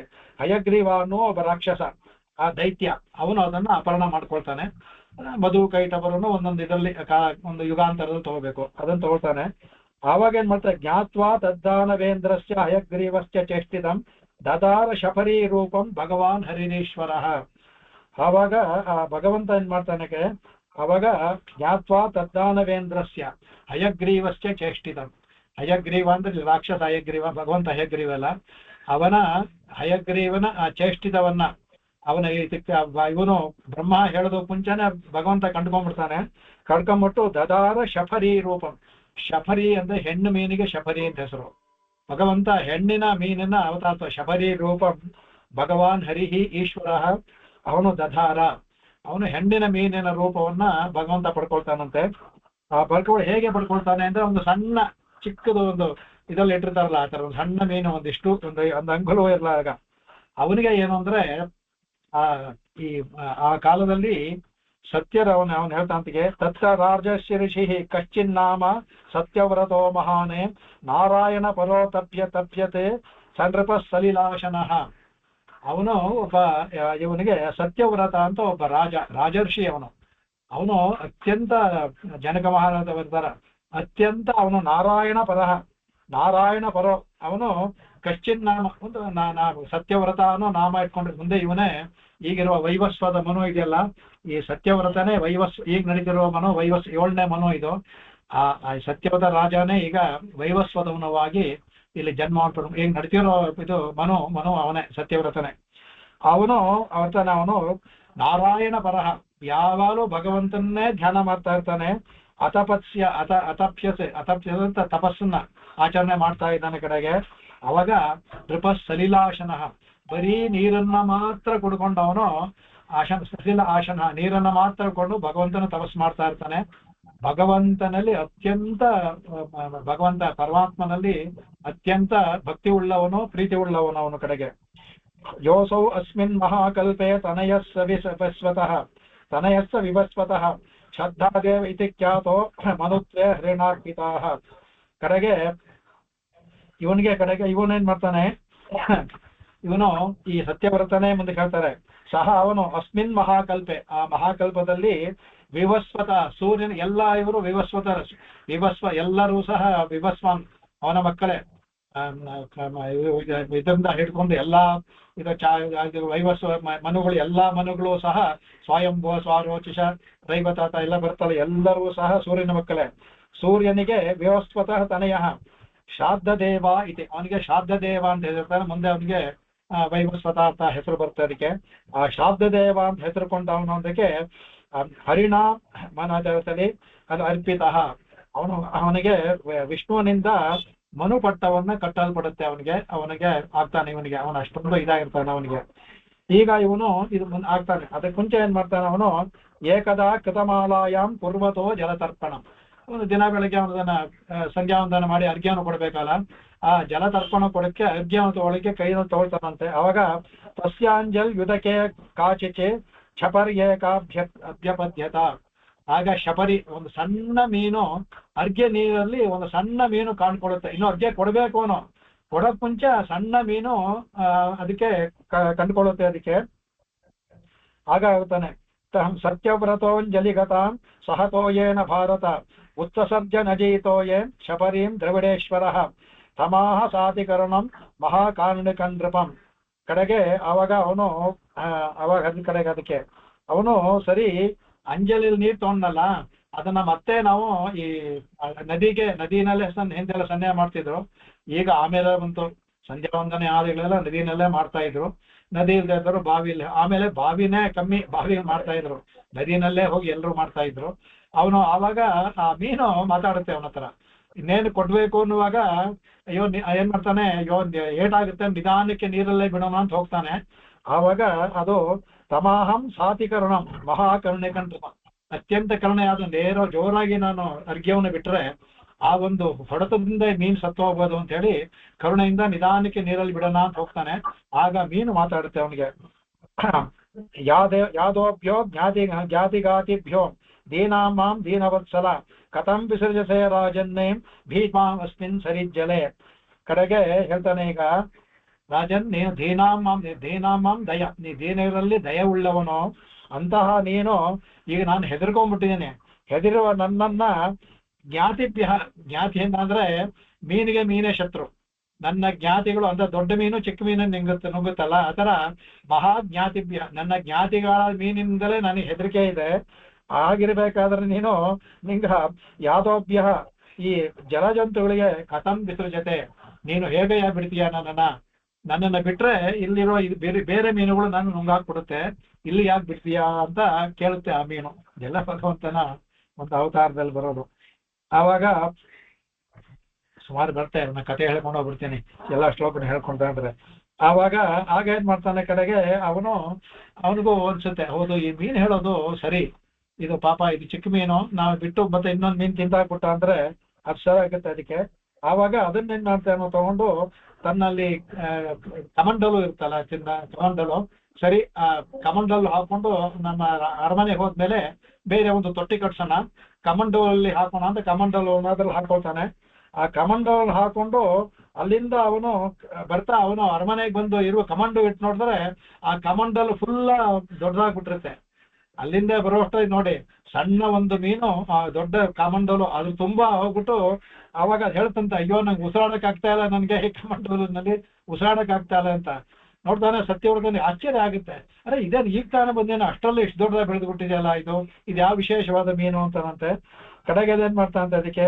ಆವಾಗ ಅವನು ಏನ್ ಮಾಡ್ತಾ ಇದ್ವು, ಅವಾಗ ಒಂದು ಸಣ್ಣ ಒಂದು ತೊಟ್ಟಿ ಕಟ್ಟಿಸ್ತಾನಂತೆ. ತೊಟ್ಟಿ ಇರುತ್ತಲ್ಲ, ಆ ತೊಟ್ಟಿಯಲ್ಲಿ ಬಿಡ್ತಾನಂತೆ.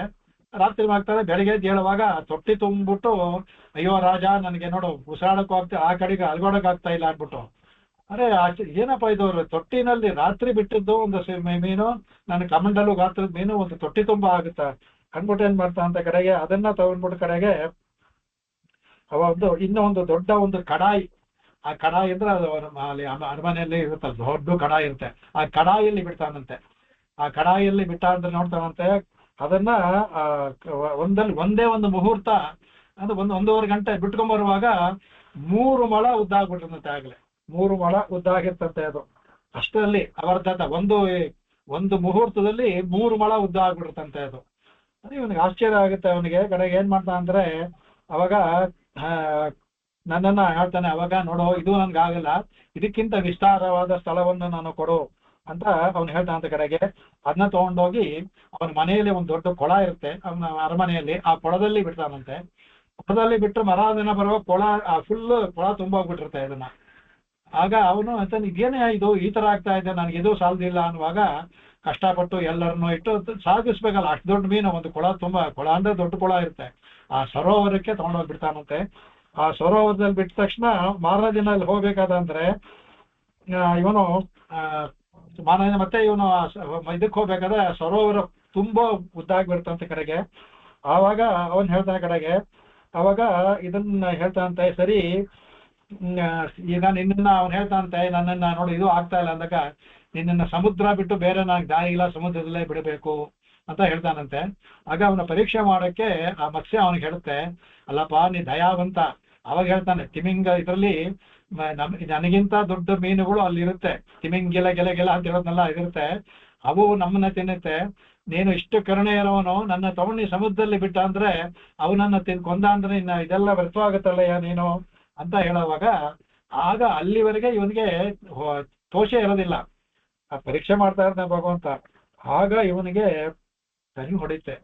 ಅರೆ 2-3 ದಿನದಲ್ಲಿ ನನ್ನ ಕೈಯ ಅರ್ಘ್ಯದಲ್ಲಿ ಇರುವಂತಹ ಸಣ್ಣ ಮೀನು ಸಮುದ್ರಾಕಾರ ಬೆಳೆಯುವಷ್ಟು ದೊಡ್ಡದಾಗುತ್ತೆ. ಇದು ಸಾಧಾರಣ ಪ್ರಾಕೃತವಾದ ಮೀನಿಗೆ ಸಾಧ್ಯವೇ ಇಲ್ವಲ್ಲ, ಇದು ಹೇಗೆ ಸಾಧ್ಯ? ಪ್ರಾಕೃತ ಮೀನಿಗೆ ಸಾಧ್ಯವೇ ಇಲ್ಲ ಇದು. ಹಾಗಾಗಿ ಇದು ಸಾಕ್ಷಾತ್ ಭಗವಂತನೇ ಇರಬೇಕು ಅಂತ ಆವಾಗ ಹೋಗ್ತಾನೆ. ಆಗ ಅವನು ಹೇಳ್ತಾನೆ ಅವಾಗೆ, ತಮಾಹಕೋ ಭವಾನ್ ಅಸ್ಮಾನ್ ಮತ್ಸ್ಯರೂಪೇಣ ಮೋಹಯನ್ನೇ. ಭಗವಂತ ನೀನು ಅಸ್ಮಾನ್ ನಮ್ಮನ್ನ ಮತ್ಸ್ಯರೂಪೇಣ ಮೋಹಯನ್ನೇ, ಮತ್ಸ್ಯರೂಪದಿಂದ ನನ್ನನ್ನು ಮೋಹಗೊಳಿಸುವ ನೀನು. ಕಹ ಭವಾನ್ ಕಹ, ನೀನು ಯಾರು ಅಂದ್ರೆ ಇವನಿಗೆ ಸಂದೇಹ ಬಂದಿರುತ್ತೆ. ಭವಾನ್ ಕಹ ಅಂತ ಹೇಳ್ತೆ ಕಡೆಗೆ. ಆವಾಗ ಹೇಳ್ತಾ ಅದಕ್ಕೆ, ನಿನ್ನ ಇದು ಒಂದು ಇದರಲ್ಲೂ ಇಡಲ್ಲ, ಯಾವ ಅಳತೆಗೂ ನೀನು ಮಾನಾತೀತ ಅಂತಲ್ಲ, ಮಾನ ಅಂದ್ರೆ ಅಳತ ಅಂತ, ಮಾನಾತೀತ ಯಾವ ಅಳತೆಗೂ ವಿಸ್ತಾರವಾಗಿ ನೀವು ಹೋಗ್ತಾ ಇದೀಯ, ಮಹತೋಮಹಿಯನ್ ಆಗ್ತಿದೆ ನೀನು.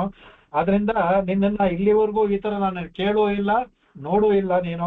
ಆವಾಗ ಹೇಳ್ತಾನೆ ಕಡೆಗೆ, ಆವಾಗ ಅವನ ಕಡೆ ಹೇಳ್ತಾನೆ ಕಡೆಗೆ, ನಾನು ಅನ್ಕೋತೀನಿ ನೀನು ಸಾಕ್ಷಾತ್ ಭಗವಂತನೇ. ಅನುಗ್ರಹ ನೂನಂತ್ವಂ ಭಗವಾನ್ ಸಾಕ್ಷಾತ್ ಹರಿರ್ ನಾರಾಯಣೋ ವ್ಯಯ ಅನುಗ್ರಹಾಯ ಭೂತಾನಾಂ ಧತ್ತೆ ರೂಪಂ ಜಲೌಕಸಾಂ. ಆಗ ಅವನು ಹೇಳ್ತಾನೆ, ನೀನು ಸಾಕ್ಷಾತ್ ನಾರಾಯಣನೇ, ಅವ್ಯಯ ವ್ಯಯವಿಲ್ಲದವನು, ನಾಶರಹಿತಾದ ಅವ್ಯಯ ನಾರಾಯಣ, ಸಾಕ್ಷಾತ್ ಹರಿ ಎಲ್ಲವೂ ಅವನಿಗೆ ಸಾಕ್ಷಾತ್ ಅವ್ಯಯ ಹರಿ ನಾರಾಯಣ ಎಲ್ಲ ಸಂಬೋಧನೆ. ಅದಕ್ಕೆ ಭಗವಾನ್ ನೀನು ಭೂತಾನಾಂ ಅನುಗ್ರಹಾಯ, ಎಲ್ಲ ಜಲಚರದಲ್ಲಿರುವ ಭೂತಗಳು, ಜಲಚರ ರಾಶಿಗಳಿರುವ ಎಲ್ಲರನ್ನೂ ಅನುಗ್ರಹ ಮಾಡೋದಕ್ಕೆ, ಅದನ್ನ ಮಾತ್ರ ಅಂತಲ್ಲ, ಅದಕ್ಕೆ ಮುಖ್ಯ ಉದ್ದೇಶ. ಮತ್ತೆ ನಮ್ಮನ್ನು ಸಹ ಭೂತಾನಾಂ ಅನ್ನುವಾಗ ಜಲವೂ ಸೇರ್ಕೊಳ್ಳುತ್ತೆ, ಎಲ್ಲರೂ ಆಗುತ್ತಾರೆ. ರೂಪಂ ಜಲೌಕಸಾಂ ರೂಪಂ ಧತ್ಸ್ವೆ. ಜಲೌಕಸಾಂ ಜಲೌ ವಸತಿ ಇದೆ ಜಲೌಕಸ, ಜಲದಲ್ಲಿ ವಾಸ ಮಾಡು ಭುವೌಕಸಾಂ, ಭೂಮಿಯಲ್ಲಿ ವಾಸು ಭುವೌಕಸಾಂ. ದೇವರ ಇದರಲ್ಲಿ ಸ್ವರ್ಗದಲ್ಲಿ ದಿವೌಕಸಾಂ, ದಿವಿದೇವಗಳು ದಿವೌಕಸಾಂ, ಅವಕಾಶಾಂ ಅಂತ ಜನಗಳು. ಜಲೌಕಸಾಂ ಜಲದಲ್ಲಿ ವಾಸ ಮಾಡು ಮತ್ಸ್ಯನಾಗಿ ನೀನು ನಮ್ಮನ್ನ ಉದ್ಧಾರ ಮಾಡಕ್ಕೆ ನೀನು ಮಾಡಿದೀಯ ಮಟ್ಟಿಗೆ. ನಮಸ್ತೆ ಪುರುಷ ಎಷ್ಟೆಲ್ಲ ಸ್ಥಿತ ವ್ಯಕ್ತಿ ಜಯೇಶ್ವರ. ಆಗ ನಮಸ್ಕಾರ ಮಾಡಿ ಸ್ತೋತ್ರವನ್ನು ಮಾಡ್ತಾನೆ. ಅದು ತುಂಬಾ ಚೆನ್ನಾಗಿದೆ. ಅದಕ್ಕೆ ಆ ಸ್ತೋತ್ರವೆಲ್ಲ ಮಾಡಿದ್ಮೇಲೆ ತುಂಬಾ ಚೆನ್ನಾಗಿದೆ ಸ್ತೋತ್ರ. ಹೇಳ್ತಾ ಕೂತ ತುಂಬಾ 10-12 ಶ್ಲೋಕಗಳಿದೆ ಅದು. ಅದರಿಂದ ಕಡೆಗೆ ಆವಾಗ ಇವನು ಇವಾಗ ಆಗತ್ತ ಕಡೆಗೆ ಆವಾಗ ಭಗವಂತ ಅವನಿಗೆ ಹೇಳ್ತಾನೆ, ನಿನ್ನೆನ್ನ ಉದ್ಧಾರ ಮಾಡಕ್ಕೆ ನಾನು ಬಂದಿದ್ದು ಅಂತ ಅದು ಹೇಳ್ತಾನೆ. ಹೌದಯ್ಯ, ನಾನು ಬಂದಿದ್ದು ನಿನ್ನ ಉದ್ಧಾರ ಮಾಡಕ್ಕೆ ಮತ್ತೆ ಎಲ್ಲವನ್ನು ಲೋಕವನ್ನ ಕಾಪಾಡೋದಕ್ಕೆ, ಹೇಗೆ ಅಂತ ಹೇಳ್ತಾನೆ ಕಡೆಗೆ. ಅದಕ್ಕೆ ಅದ ಹೇಳ್ತಾನೆ, ವಿಹರ್ತು ಕಾಮಾಹ ಪ್ರಳಯಾರ್ಣವೇ ಅಬ್ರವೀತ್ ಚಿಕೀರ್ಷು ಏಕಾಂತ ಜನಪ್ರಿಯಂ. ಕಡೆಗೆ ನಾನು ಹೇಳ್ತಾನೆ, ಈ ಏಕಾಂತವಾಗಿ ಕ್ರೀಡೆ ಹೇಳಿದೆ, ಕ್ರೀಡಾವಿದ್ದ ಎಲ್ಲಕ್ಕೂ ಕ್ರೀಡೆ ಅವನು ಹೇಳ್ತಾನೆ. ದೇವೋನ ಶಿವಮಾದನೋತು, ಭಗವಂತ ಒಂದು ಕ್ರೀಡೆನೇ ಇದು. ಆ ಕ್ರೀಡೆ ಮಾಡ್ತಾ ಎಲ್ಲರನ್ನು ಕಾಪಾಡ್ತಾನೆ. ಅದಕ್ಕೆ ಹೇಳ್ತಾನೆ ವಿಹರ್ತು ಕಾಮಹ ಪ್ರಳಯ, ಅದರಲ್ಲಿ ನಾನು ಪ್ರಳಯ ಜಲದಲ್ಲಿ ವಿಹರ್ತು ಕಾಮಹ ಅಂದ್ರೆ ಅದರಲ್ಲಿ ಅದೇ ವಿಹಾರವಂತೆ, ವಿಹಾರ ಮಾಡಲು ಇಚ್ಛೆ ಮಾಡಿಕೊಂಡು ಪ್ರಳಯ ಹೇಗೆ ವಿಹಾರ ಮಾಡೋದು ಪ್ರಳಯದಲ್ಲಿ ಮೀನಾಗೇ ಇರ್ಬೇಕು. ಅದಕ್ಕೆ ಮೀನೋ ಇಲ್ಲ ಅದರಲ್ಲಿ ಜಲಚರಿ ಆಗಿರ್ಬೇಕು. ಅದಕ್ಕೆ ವಿಹರ್ತು ಕಾಮಹ ಪ್ರಳಯಾರ್ಣವೇ, ಈ ಸಾಧಾರಣ ಅಲ್ಲ, ಪ್ರಳಯ ಅರ್ಣವದಲ್ಲಿ ಆಗ್ಬೇಕು. ಅದಕ್ಕೆ ನಾನು ಇದನ್ನು ತಗೊಂಡಿದ್ದೀನಿ, ಮತ್ಸ್ಯವಪುಹು ಉಗಕ್ಷಯೆ ಅಂದ್ಬಿಟ್ಟು. ಅದರಿಂದ ನಾನು ಈ ಮತ್ಸ್ಯರೂಪವನ್ನ ನಾನು ನಾನೇ ಆಸೆ ಪಟ್ಟು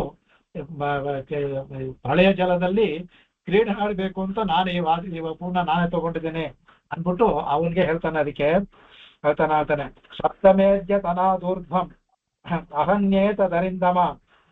ಅದಕ್ಕೆ ನಿಮಂಕ್ಷತ್ಯಪ್ಯಾಂ ದುಬೋಧೌ ತ್ರೈಲೋಕ್ಯಂ ಭೂರ್ಭುವಾದಿಕಂ ಅಂತಾನೆ. ಅರಿಂದಮ ಅನ್ನೋದು ಇವರಿಗೆ ಸತ್ಯವ್ರತನಿಗೆ ಸಂಬೋಧನೆ ಮಾಡ್ತಾನೆ. ಅರಿಂದಮನೇನು ಅಂತನಕ್ಕೆ ಅದ್ಯತನಾತ್ ಸಪ್ತದಿನ, ಇವತ್ತಿನಿಂದ ಸಪ್ತದಿನ 7 ದಿನ. ಅದ್ಯತನಾತ್ ಇವತ್ತಿಂದ ಶುರುವಾಗಿ 7ನೇ ದಿನ, 7ನೇ ದಿನಕ್ಕೆ ಊರ್ಧ್ವಂ ಸಪ್ತಮೇಹನಿ, ಇವತ್ತಿಂದ 7ನೇ ದಿನದಲ್ಲಿ ಏನಾಗುತ್ತೆ ಅದಕ್ಕೆ ಭೂರ್ಭುವಾದಿಕಂ ಅಂದ್ರೆ ಭೂರು ಭುವಃ ಸುಹ ತ್ರೈಲೋಕ್ಯ, ಭೂಲೋಕ ಭುವರ್ಲೋಕ ಸುವರ್ಲೋಕ 3 ಲೋಕವೂ ಸಹ ಏತತ್ ತ್ರೈಲೋಕ್ಯಂ, ಈ 3 ಲೋಕವೂ ಸಹ ಏನಾಗುತ್ತೆ ಅದಕ್ಕೆ ಮತ್ತೆ ಅಪ್ಯಯಾಂಬೋಧೋ, ಅಂಬೋಧಿಯಿಂದ ದೊಡ್ಡ ಇದರಲ್ಲಿ ನೀರಿನಲ್ಲಿ ಏನಾಗುತ್ತೆ ನಿಮಂಕ್ಷತಿ, ಇದರಲ್ಲಿ ಮುಳುಗೋಗ್ಬಿಡುತ್ತೆ. ಇನ್ನು 7 ದಿನ ಸಮಯ ಇರೋದು, ಎಲ್ಲವನ್ನು ಮುಳುಗೋಗ್ಬಿಡುತ್ತೆ. ಅದಕ್ಕೆ ತ್ರೈಲೋಕ್ಯಾಂ ಲೀಯಮಾನಾಯಾಂ ಸರ್ವಾಂ ತಾಂಬಲಿ ವೈತದ ಉಪಸ್ಥಾಚ್ಯತೆ ನೌರೇಕ ವಿಶಾಲಾತ್ವಾಂ ಮಯೇರಿತ. ಕಡೆಗೆ ಹಾಗೆ ಹೇಳ್ತಾನಂತೆ, ಯಾವಾಗ ಈ 3 ಲೋಕು ನೀರಿನಲ್ಲಿ ಮುಳುಗಕ್ಕೆ ಶುರು ಆಗುತ್ತೋ ಆಗ ಒಂದು ನಾನು ವಿಶಾಲಾಂ ನೌರೇಕ, ವಿಶಾಲಾಂ ನೌರೇಕ ಅತ್ಯಂತ ವಿಶಾಲವಾದ ಏಕಾಂ ನೌಕ, ದೊಡ್ಡದಾದ ಒಂದು ಹಡಗು. ನಾವು ಭಗವಂತನೇ ಹಡಗು ಅಂತ ಹೇಳ್ತೀವಲ್ಲ, ಭಗವಂತನೇ ದೊಡ್ಡದಾದ ಒಂದು ಹಡಗು. ಆ ಹಡಗು ಯಾವ ತರದ್ದು ಅಂತ ಅಂದ್ರೆ ಸಾಧಾರಣ ಹಡಗು ನಾವು ಈ ಇದ್ರ ಸಾಧಾರಣ ಒಂದು ಅಲೆ ಬಂದ್ರೆ ಅಚ್ಚ ಆಗುತ್ತೆ. ಸಮುದ್ರ ಇದು ಪ್ರಳಯ ಕಾಲದ ಎಂತ ಅಲ್ಲೋಲ ಕಲ್ಲೋಲವಾದ್ರೂ ಸಹ ಆ ಹಡಗು ಮುಳುಗೋದಿಲ್ಲ, ಛಿದ್ರವಾಗೋದಿಲ್ಲ. ಅಂತಹ ಹಡಗು ಉಪಸ್ಥಾಸ್ಯತಿ, ನಿನ್ನ ಬಳಿಗೆ ಬಂದು ನಿಂತ್ಕೊಳ್ಳುತ್ತೆ. ಅದಕ್ಕೆ ಮಯೇರಿತ ಅಂತ ಹೇಳ್ತಾರೆ ಕಡೆಗೆ. ಅದಕ್ಕೆ ಅದರಿಂದ ಮಯ ಈರಿತ, ನನ್ನಿಂದ ಕಳಿಸಲ್ಪಟ್ಟಂತ ಒಂದು ದೊಡ್ಡ ನೌಕೆ ನಿನ್ನ ಬಳಿಗೆ ಬರುತ್ತೆ. ಆಗ ನೀ ಏನ್ ಮಾಡಬೇಕು, ತ್ವಂ ತಾವದೌಷಧಿ ಸರ್ವ ಬೀಜಾನ್ಯುಚ್ಚಾವಚಾನಿ ಚ ಸಪ್ತರ್ಷಿಭಿ ಪರಿವೃತಃ ಸರ್ವತೋ ಉಪಬ್ರಂಹಿತಃ.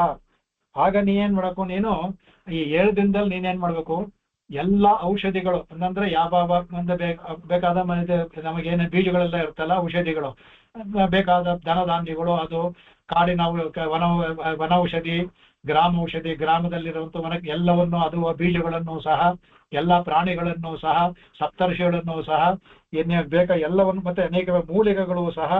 ಅದಕ್ಕೆ ಇನ್ನು ಯಾವ್ಯಾವ ಬೀಜ ಎಲ್ಲವನ್ನೂ ಸಹ ಸಿದ್ಧ ಮಾಡಿ ಇಟ್ಕೋ. ಆಗ ಸಪ್ತರ್ಷಿಗಳನ್ನು ಇಟ್ಕೋ. ಅದರಿಂದ ಸಪ್ತರ್ಷಿ ಪರಿವೃತಃ, ಅವರನ್ನು ಕೂಡ ಏನ್ ಮಾಡ್ತಾನೆ, ಸರ್ವಸತ್ವ ಉಪಬ್ರಂಹಿತಃ, ಸರ್ವಸತ್ ಎಲ್ಲಾ ಪ್ರಾಣಿಗಳನ್ನು ಉಪಬ್ರಂಹಿತನಾಗಿ. ತುಂಬಾ ದೊಡ್ಡ ನೌಕೆ, ಏನದಕ್ಕೆ ಎಷ್ಟಿದ್ರು ನಿಮಗೆ ತುಂಬಿದ್ರು ಇನ್ನೂ ಖಾಲಿ ಇರುತ್ತೆ, ಎಲ್ಲವನ್ನೂ ಬರುತ್ತೆ. ನಿನ್ನ ಬಳಿಗೆ ಬಂದಾಗ ಎಲ್ಲವನ್ನೂ ಹತ್ಸೋನಾಗು, ನೀನು ಎಲ್ಲವನ್ನೂ ಒಳಗಡೆ ಹತ್ಸು. ಆರೋಗ್ಯ ಬೃಹತೀಂ ನಾಮಂ ವಿಚರ್ಯಶ್ಚ ವಿಕ್ಲಭಃ ಏಕಾರ್ಣವೇ ನಿರಾಲೋಕೆ ಋಷೀಣಾಮೇವ ವರ್ಚಸ. ಅವಾಗೇನಾಗುತ್ತೆ, ಇದು ಬೃಹತೀಂ ನಾಮಂ, ಇದು ಬೃಹತಿ ಅತ್ಯಂತ ದೊಡ್ಡದಾದ ನಾಮ, ನೀವು ಊಹಿಸಕ್ಕೂ ಸಾಧ್ಯವಿಲ್ಲ. ಬೃಹತೀಂ ನಾಮಂ, ಇಲ್ಲಿಂದ ಹೇಗೆ ಮತ್ಸ್ಯವನ್ನ ಊಹಿಸಕ್ ಸಾಧ್ಯವಿಲ್ಲ, ಈ ನಾವೇನೋ ಅಷ್ಟೇ ದೊಡ್ಡದು, ಅಷ್ಟು ದೊಡ್ಡ ನಾವೇ ಬರುತ್ತೆ. ಅದೇ ಬೃಹತೀಂ ನಾಮಂ, ಅದನ್ನ ಆರೋಗ್ಯ ಹತ್ತು ನೀನು. ಆವಾಗ ಏನಾಗುತ್ತೆ, ಪ್ರಳಯ ಕಾಲವಾದ್ರಿಂದ ಬರೀ ಕತ್ತಲೆ ಇರುತ್ತೆ. ಅದಕ್ಕೆ ಅವಾಗೇನತ್ತೆ, ಹತ್ತಿ ನಿರಾಲೋಕೆ, ನಿರಾಲೋಕೆ ಯಾವ ಬೆಳಕು ಇರೋದಿಲ್ಲ. ಆದ್ರೂ ಸಹ ಏಕಾರ್ಣವೇ. ಇದಂದ್ರೆ ಈ ಪ್ರಳಯ ಏಕಾರ್ಣವ ಅಂದ್ರೆ ಪ್ರಳಯಕಾಲ ಸಮುದ್ರದಲ್ಲಿ ಬೇರೆ ಒಂದೇ ಏನೇ ಇರೋದಿಲ್ಲ ಅಂತ. ಏಕಾರ್ಣವ ಅಂದ್ರೆ ಪ್ರಳಯಕಾಲ ಸಮುದ್ರಕ್ಕೆ ಏಕಾರ್ಣವ ಅಂತ, ಬರೀ ನೀರೇ ಇರುತ್ತೆ. ಅರ್ಣವಂ ಏಕ, ಬೇರೆ ಇನ್ಯಾವುದೂ ಇರೋದಿಲ್ಲ. ಆ ತರ ಏಕಾರ್ಣವ. ಆ ಕಾಲದಲ್ಲಿ ಕತ್ತಲೇನೆ ಇರುತ್ತೆ ಅವಾಗ. ಆದ್ರೆ ಹೇಗಪ್ಪ ಈ ಕತ್ತಲೆಯಲ್ಲಿ ಹತ್ಕೊಳ್ಳೋದು ಮಾಡೋದು ಅಂತ ಮಾಡ್ಬೇಡ. ಅವ್ರಿಗೆ ಋಷೀಣ ವರ್ಚಸೈವ, ಈ ಸಪ್ತಋಷಿಗಳನ್ನು ಯಾಕಂದ್ರೆ ಅವ್ರ ಇರ್ತಲ್ಲ, ಅವರ ತೇಜಸ್ ಇದೆಯಲ್ಲ, ಆ ತೇಜಸ್ಸು ನಿನಗೆ ಬೆಳಕು ಕೊಡುತ್ತೆ. ಅವರ ತೇಜಸ್ಸಿನಿಂದ ಎಲ್ಲ ಬೆಳಕಾಗುತ್ತೆ ನಿನಗೆ. ಆ ಬೆಳಕಿನಲ್ಲಿ ಎಲ್ಲವನ್ನು ಹತ್ಸು, ನೀನು ಹತ್ಕೋ ಅಲ್ಲಿ ಹೋಗುತ್ತೆ. ಅದಕ್ಕೆ ಅವಾಗ ಹೇಳ್ತಾನೆ, ಅವಿಕ್ಲವ ವಿಚರಿಷ್ಯಸಿ, ಅದರಿಂದ ಯಾವ ಹೆದರಿಕೆ ಇಲ್ಲದೆ ನೀನು ಸಂಚರಿಸ್ತೆ. ಅಂದ್ರೆ ಇನ್ನೊಂದು ಈ ಈ ಈ ಹತ್ತುತ್ತಾನಲ್ಲ, ಇದು ಎಲ್ಲಿವರೆಗೆ ನಾವೇ ಇರುತ್ತೆ ಅಂದ್ರೆ, ಮತ್ತೆ ಇವನಿಗೆ ಬ್ರಹ್ಮನ ರಾತ್ರಿಯಲ್ಲೇ ಕಳೆದು ಸೃಷ್ಟಿ ಶುರು ಆಗುತ್ತಲ್ಲ, ಅಲ್ಲಿವರೆಗೆ ತಿರುಗಾಡ್ತಾನೆ ಇರುತ್ತೆ ಇದು. ಅಂದ್ರೆ ಅವಿಕ್ಲವ, ಯಾವ ಹೆದರಿಕೆಯೂ ಇಲ್ಲ, ವಿಕ್ಲವೂ ಇಲ್ಲ. ಅದಕ್ಕೆ ಅನಾಗಸ ಅಸ್ರವಂತಿ ಮಾ ಬೃಹಮಂತ. ಅನಾಗಸ ಅಸ್ರವಂತಿ, ತೂತಾಗೋದಿಲ್ಲ, ಇದು ಆಗೋದಿಲ್ಲ. ಅದೇ ಗೃಹಮ ಸ್ವಸ್ಥವಾಗಿ ಇರುತ್ತೆ ಇದು. ಈ ಹಡಗಿದೆಯಲ್ಲ, ಈ ಹಡಗು ಯಾವತ್ತೂ ಛಿದ್ರ ಆಗಲ್ಲ, ಮುಳುಗೋದಿಲ್ಲ, ಅಳ್ಳಾಡೋದಿಲ್ಲ, ಯಾವ ಭಯವೂ ನಿನಗಿರೋದಿಲ್ಲ. ಆಮೇಲೆ ಧೋಧೂಯಮಾನಾಂ ತಾನ್ನಾಭಂ ಸಮೀರೇಣ ಬಲೀಯಸ ಉಪಸ್ಥಿತಶ್ಚ ಮೇ ಶೃಂಗೆ ನಿಬದ್ನೀಹಿ ಮಹಾಹಿನ. ಅವಾಗೇನಾಗುತ್ತೆ, ಈ ಪ್ರಳಯ ಕಾರಣದಲ್ಲಿ ಏಕಾರಣದಲ್ಲಿ ಬರುವಾಗ ಡೋಲಾಯಮಾನಂ, ಧೋಧೂಯಮಾನ ಡೋಲ ಎರಡು ಒಂದೇ, ತುಂಬಾ ಅಲ್ಲಾಡಕ್ಕೆ ಶುರು ಆಗುತ್ತೆ. ಆಗ ನಿನಗೆ ಒಂದು ಸ್ವಲ್ಪ ಹೆದರಿಕೆ ಆಗ್ಬೋದು, ಇನ್ನೇನೋ ಆಗಲ್ಲ, ಆದ್ರೂ ಅಷ್ಟು ಹೆದರಿಕೆ ಬರುತ್ತೆ ನಿನಗೆ. ಆವಾಗ ಏನ್ ಮಾಡೋ ನೀನು, ಆವಾಗ ತಾಮ್ನಾಮಂ ಆಗ ನಾನು ಬರ್ತೀನಿ. ನಾನು ಅವಾಗೇನಂತೆ ಸಮೀರೇಣ ಬಲಿ, ಆಗ ನಾನು ಆ ಮೀನಿನ ಬಳಿಗೆ ಬರ್ತೀನಿ. ಏಕಶೃಂಗ ಮತ್ಸ್ಯನಾಗಿ ಬರ್ತೀನಿ. ದೊಡ್ಡ ಮತ್ಸ್ಯ, ದೊಡ್ಡ ಕೊಂಬು, ಹೀಗೆ ಕೊಂಬು ಬಗ್ಗಿರುವಂತ ಕೊಂಬು ಕಾಣೋದು. ಈಗ ಸಮುದ್ರದಲ್ಲಿ ದೊಡ್ಡ ಏಕಶೃಂಗವಾಗಿ ತರ ಇರುವಂತಹ ಕೊಂಬಿರುವಂತ ಕಾಣುವಂತಹ ಮತ್ಸ್ಯಗಳು ಇದೆ. ಆ ಕೊಂಬುಳ್ಳಂತಹ ಮತ್ಸ್ಯವಾಗಿ ಬರ್ತೀನಿ. ಏಕಶೃಂಗ ಅಂದ್ರೆ ಆವಾಗ ಏನ್ ಮಾಡೋ ಕಡೆಗೆ, ಈ ಉಪಸ್ಥಿತ ಸಮಯ ಶೃಂಗೆ ನಿಬದ್ನೀಹಿ ಮಹಾಹಿನ, ಅದನ್ನ ಇದನ್ನ ನೀವು ಅದನ್ನ ನನ್ನ ಇದಕ್ಕೆ ಕಟ್ಬಿಡು ನೀನು. ಹೇಗಪ್ಪ ಕಟ್ಲಿ ಅಂದ್ರೆ, ಮಹಾಹಿನ ಅತ್ಯಂತ ದೊಡ್ಡ ಸರ್ಪ. ಯಾರು ವಾಸುಕಿ ಅಂತ ದೊಡ್ಡ ಸರ್ಪ, ಸಾಕ್ಷಾತ್ ಇವನ ಅನಂತಾನೇ ಇರ್ಬೇಕು, ಅಷ್ಟು ದೊಡ್ಡ ಸರ್ಪ. ಆ ಮಹಾ ಅಹಿನ ದೊಡ್ಡ ಸರ್ಪದಿಂದ ಇಲ್ಲಿ ಕೆಲವರು ಹೆಬ್ಬಾಗೋದನ್ನ ಮಾಡ್ತಾರೆ. ಮಹಾಹಿನ ಹೆಬ್ಬಾಗಲ್ಲಿ ಎಷ್ಟು ಇವತ್ತಲ್ಲ, 20-30 ಆದಲ್ಲಿ. ಮಹಾ ಅಹಿನ ಅಂದ್ರೆ ಅದು ಮಹಾ ಅಂತ ಶಬ್ದ ಆಗಿಂದ ಅಳತೆಗೆ ಮೀರದಂತ ದೊಡ್ಡದದು. ಅದರಿಂದ ತಾನೇ ಅವನ್ನ ಕಟ್ಟಕ್ ಸಾಧ್ಯ. ಆ ಹಡಗಿನ ಇದಕ್ಕೆ ಕಟ್ಟಿಬಿಟ್ಟು ಆ ಕೊಂಬಿಗೆ ಒಂದು ಉರುಳು ಹಾಕ್ಬೇಕಲ್ಲ, ಉರುಳು ಹಾಕಿ ಆ ಕೊಂಬಿಗೆ ಮೀನಿನ ಏಕಶೃಂಗಕ್ಕೆ ಸಿಕ್ಕಿಸ್ಬೇಕದನ್ನ. ಸಪ್ತ ಋಷಿಗಳಿರ್ತಾರೆ, ಆಗುತ್ತೆ ಮಾಡೋಣ. ಈಗ ಅದಕ್ಕೆ ನಿಬದ್ನೀಹಿ, ನೀನು ಅದನ್ನ ಕಟ್ಬಿಡು. ನಾನು ಹಡಗನ್ನ ಎಲ್ಲಾ ಕಡೆ ಸುತ್ತಿಸ್ಕೊಳ್ತಾ ಇರ್ತೀನಿ ನಾನು, ಮತ್ತೆ ಸೃಷ್ಟಿಯಾಗೋವರೆಗೂ. ಅಹಂ ತ್ವಾಂ ಅಭಿಷಿತ್ಸಾಕಂ ಸಹ ನಾವ ಮುದನ್ವತಿ ವಿಕರ್ಷನ್ ವಿಚರಿಷ್ಯಾಮಿ ಯಾವತ್ ಬ್ರಾಹ್ಮಿ ನಿಶಾ ಪ್ರಭೋ.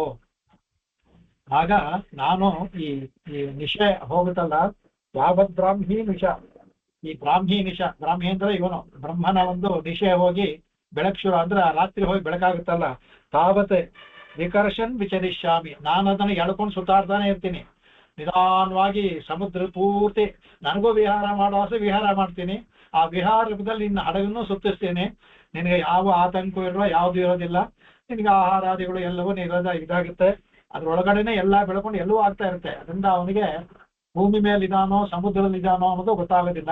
ಆ ಯುಗ ಪೂರ್ತಿ ಬ್ರಹ್ಮನ ರಾತ್ರಿ ಕಳೆಯೋವರೆಗೆ ನೀನು ಆರಾಮಾಗಿ ಅಲ್ಲಿರ್ತೀಯ ನೀನು. ಅದಕ್ಕೆ ಹೇಳ್ತಾನೆ, ಅದಕ್ಕೆ ಋಷಿಗಳಿಂದ ಕೂಡ ನಾನಿನ್ನ ಎಳ್ಕೊಂಡು ಸಂಚರಿಸ್ತಾ ಇರ್ತೀನಿ ಹೇಳ್ತಾನೆ. ಮದೀಯಂ ಮಹಿಮಾನಂಚ ಪರಬ್ರಹ್ಮೇತಿ ಶಬ್ದಿತಂ ವೇಚ್ಚನಶ್ಚನ ಗೃಹೀತಂ ಮೇ ಸಂಪ್ರಶ್ನೆ ವಿವೃತಂ ಹೃದಯ. ಕಡೆಗೆ ನನಗೆ ನೀನು ಅವಾಗ ಹೇಳ್ತಾಗೆ, ಈಗ ನನ್ನ ಕೂಡ ತಪಸ್ ಮಾಡಿದೆಯಲ್ಲ, ನೀನು ನನ್ನ ಕೂಡ ತಪಸ್ ಮಾಡ್ತಿದ್ಯಾ. ಈಗ ನಿನಗೆ ಇದರ ಹೇಳ್ತಾನೆ, ಅದಕ್ಕೆ ಪರಬ್ರಹ್ಮೇ ಇತಿ ಮದೀಯಂ ಅತರೆ ಪರಬ್ರಹ್ಮ ಇದು ಶಬ್ದಿತಂ ಮೇ, ಪರಬ್ರಹ್ಮ ಅಂತ ಕರೆಯಲ್ಪಡುವ ನನ್ನ, ಶಬ್ದಿತಂ ಅಂದ್ರೆ ನನಗೆ ಯಾವ ಹೆಸರು ಇಲ್ಲ ಲೋಕದಲ್ಲಿ, ನನ್ನ ಪರಬ್ರಹ್ಮ ಅಂತ ಕರೀತಾರೆ.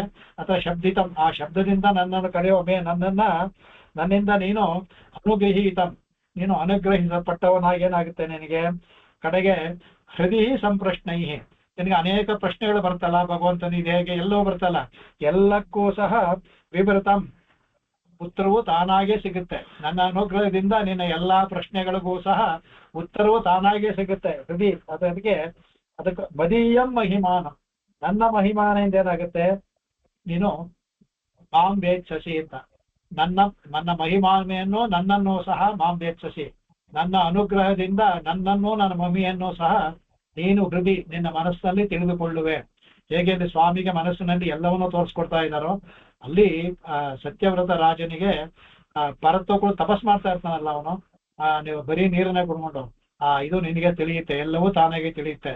ಅದು ತಿಳಿಯೋಕೆ 1,000 ಯುಗ ಮತ್ತೆ ಅವನಿಗೆ ಅಲ್ಲಿ ಒಳಗಡೆ ತಿಳಿಯೋದಕ್ಕೆ ಅಷ್ಟು ಸಮಯದಲ್ಲಿ ಎಲ್ಲವನ್ನು ತಿಳಿಸುತ್ತೆ, ಅವನಿಗೆ ತಿಳ್ಕೊಳ್ತಾನೆ. ಅದಕ್ಕೆ ಕಡೆಗೆ ಇತ್ತಮಾದಿಶ್ಚ ರಾಜಾನಂ ಹರಿರಂತರ ಧೀಯತ ಸೋನ್ಭವೇಕ್ಷ ತಂಕಾಲಂ ಎಂ ಋಷಿಕೇಶ ಆದಿಶತೆ. ಕಡೆಗೆ ಅವಾಗ ಏನ್ ಮಾಡ್ತಾನಂತೆ, ಇಷ್ಟು ಹೇಳ್ಬಿಟ್ಟು ರಾಜಾನಂ ಹರಿಹಿ ಅಂತರ್ಧೀಯತ, ಅವನು ಹೇಳುವವನಿಗೆ ಅವನು ಅಂತರ್ಧಾನ ಆಗ್ಬಿಡ್ತಾನೆ. ಇದೆಲ್ಲ ಹೇಳ್ಬಿಟ್ಟು ಕಡೆಗೆ ಈಗ ಮತ್ಸ್ಯ ಬಂದು ತಗೊಂಡು ಕಡೆಗೆ ಇವನೇನ್ ಮಾಡ್ತಾನೆ, ಅವನು ಹೇಳ್ದಾಗೆ ಋಷಿಕೇಶ ವಿಷ್ಣು ಅಂತರ್ಧೀಯತ, ಅವನು ಮರೆಯಾಗ್ಬಿಡ್ತಾನೆ. ಅವನು ಈಗ ಅವನು ಹೇಗೆ ಆಜ್ಞಾಪಿಸಿದ್ನೋ ಆ ಕಾಲವನ್ನ ಎದುರು ನೋಡ್ತಾ ಸತ್ಯವ್ರತ ಅಲ್ಲೇ ಕಳಿಸುತ್ತಾನೆ. ಕಡೆಗೆ ಅವನು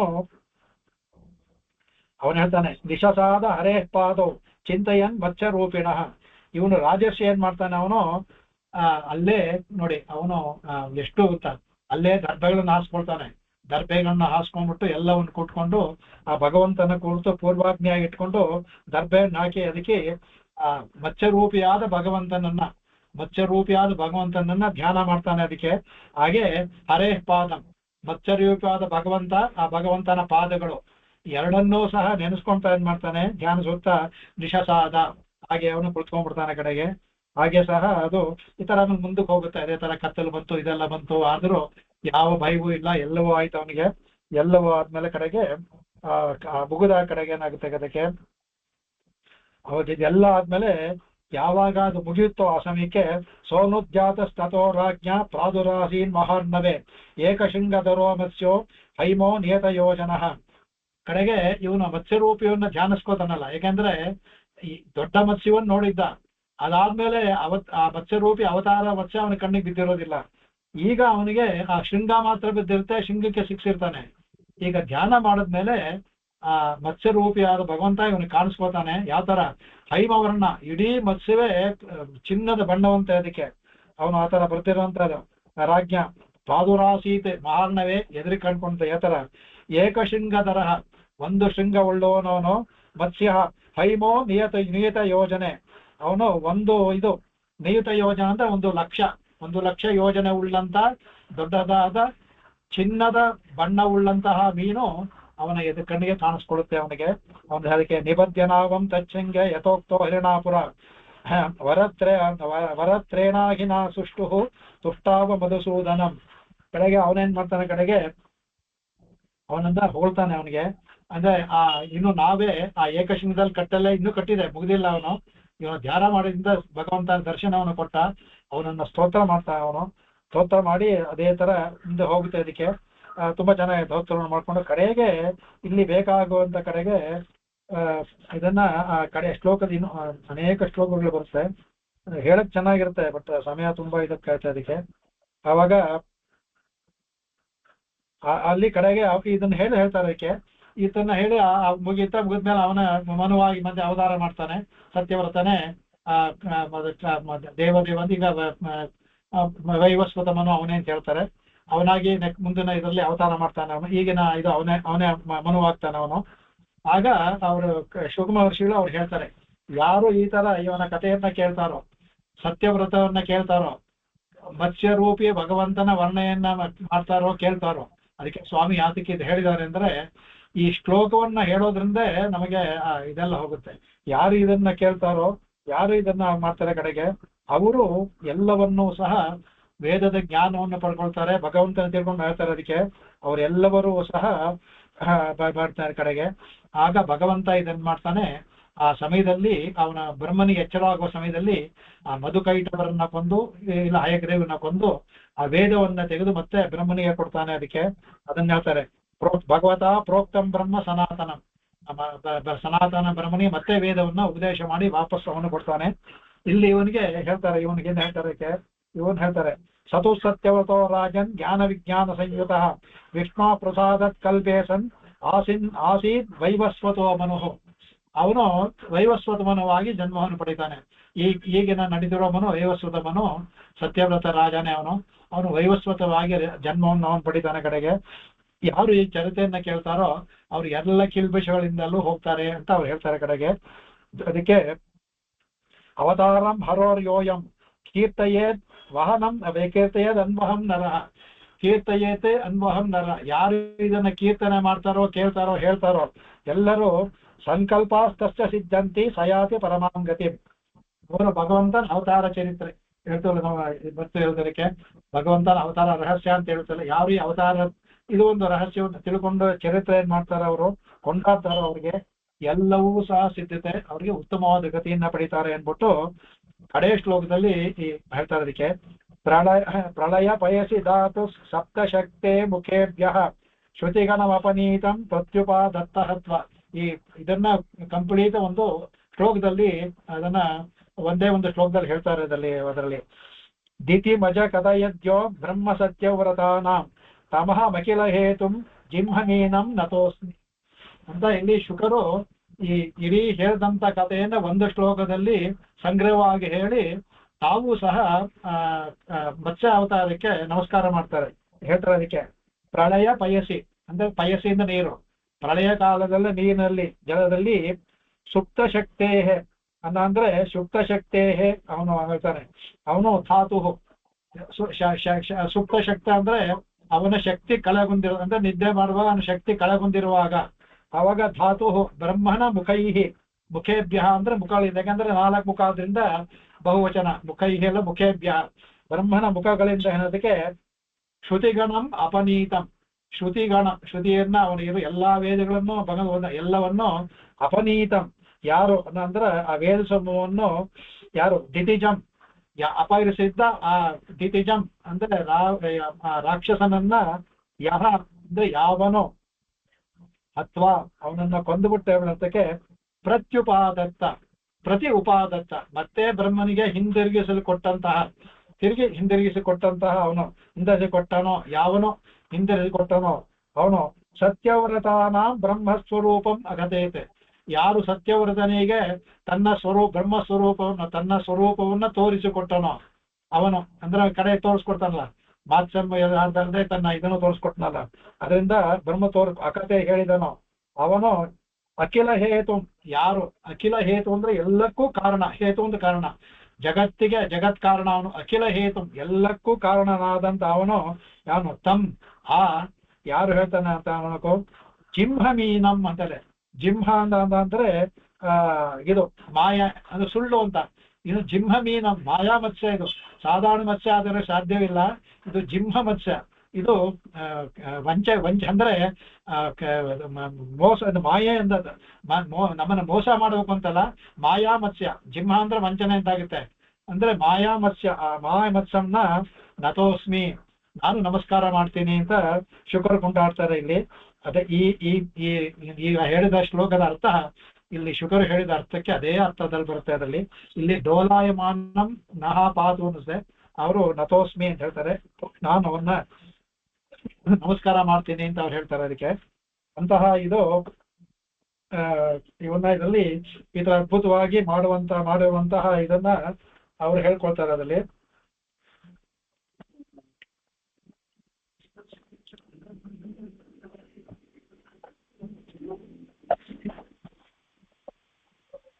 ಇದು ಮುಗಿಸ್ಕೊಳೋಣ, ಈಗ ಟೈಮ್ ಆಯ್ತಾ?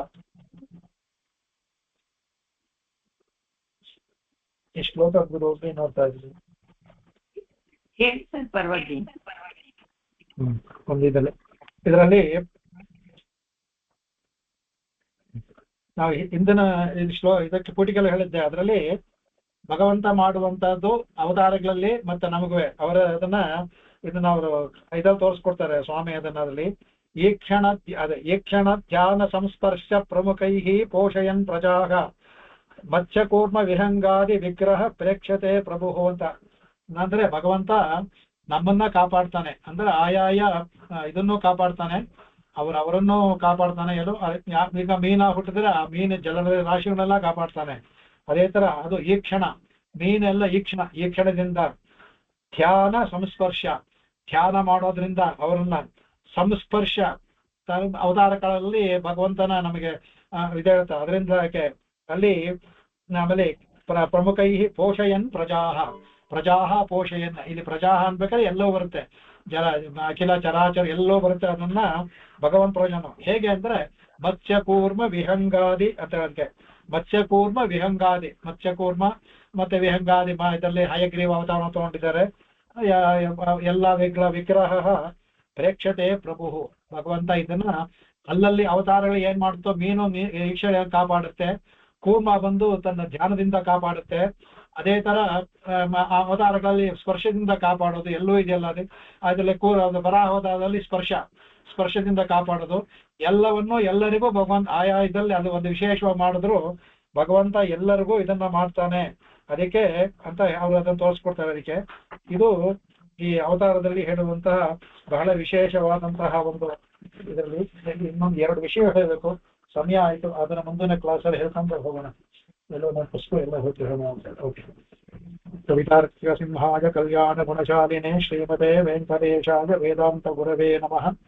ವಾದಿತ್ರಿಪಶಿರೋಭಂಗ ಪಂಚಾನನ ಪರಾಕ್ರಮಃ ಶ್ರೀಮಾನ್ ವೆಂಕಟನಾಥಾರ್ಯಃ ಚಿರಂ ದಿಶತಾಂ ಭುವಿ ಆಕಾಶಾತ್ ಪತಿತಂತೋಯಂ ಯಥಾ ಗಚ್ಚತಿ ಸಾಗರಂ ಸರ್ವದೇವ ನಮಸ್ಕಾರಃ. ಕೇಶವಂ ಪ್ರತಿ ಗಚ್ಚತಿ. ಓಂ ಶಾಂತಿಃ. ಕಾಯೇನ ವಾಚಾ ಮನಸೇಂದ್ರಿಯೈರ್ವಾ ಬುದ್ಧ್ಯಾತ್ಮನಾ ವಾಕ್ ಪ್ರಕೃತೆ ಸ್ವಭಾವಾತ್ ಕರೋಮಿ ಯದ್ಯತ್ ಸಕಲಂ ಪರಸ್ಮೈ ನಾರಾಯಣಾಯೇತಿ ಸಮರ್ಪಯಾಮಿ. ಇದು ನಾನು ಕ್ಲಾಸ್ ಫೋನಲ್ಲಿ ಲಾಗಿನ್ ಮಾಡಲ್ಲ, ಅದಕ್ಕೆ ನನ್ಗೂ ಗೊತ್ತಾಗಲ್ಲ. ಪಕ್ಕದಲ್ಲಿ ಕುತ್ಕೊಳ್ತೀನಲ್ಲ, ಅದರಿಂದ ತಕ್ಷಣ ಕೇಳ್ಸಲ್ಲ. ಅಂದ್ರೆ ಯಾರಾದ್ರೂ ಒಬ್ರು ಹೇಳ್ಬಿಡಿ, ಬೆಟರು. ಇನ್ಮೇಲೆ ಗೊತ್ತಾಯ್ತಲ್ಲ, ನಾಳೆಯಿಂದ ನೀವು ಹೋಗೋದು ಶುರು ಮಾಡೋದು. ನನಗ್ ಮಾತ್ರ ಆಗ್ಲಿಲ್ವೇನೋ, ಎಲ್ರಿಗೂ ಆಗ್ತಾ ಇದೀನೋ ಅಂತ ಅನ್ಕೊಂಡ್ಬಿಟ್ಟೆ ಸರ್, ಅದಕ್ಕೆ ಫೋನ್ ಮಾಡಿದೆ. ಇಲ್ಲ ಸರ್, எல்லாருக்கும் கேட்காதனால கிளாஸே ஆரம்பிக்கலையோ என்னமோன்னு எவ்ரிபடி ஹேட் a doubt. அதனால அதே அட்லீஸ்ட் வீடியோ இருந்ததா உங்களுக்கு தெரிஞ்சிருக்கும், நான் வாயான்றதா தெரிஞ்சிருக்கும். அதே வீடியோ இருந்தது, நானும் சரி வீடியோ இதுக்கு அப்படியே நானே இதுங்க அது மறுபடியும் அது எடுத்து சேஞ்ச் எல்லாம் பண்ணோம், அதெல்லாம் பண்ணோமே ನೀವು ಕಾಣಿಸಿದ್ರೇನೆ ಚೆನ್ನಾಗಿ ಆಗುತ್ತೆ, ಇಂಟ್ರೆಸ್ಟ್ ಆಗಿರುತ್ತೆ ಸರ್.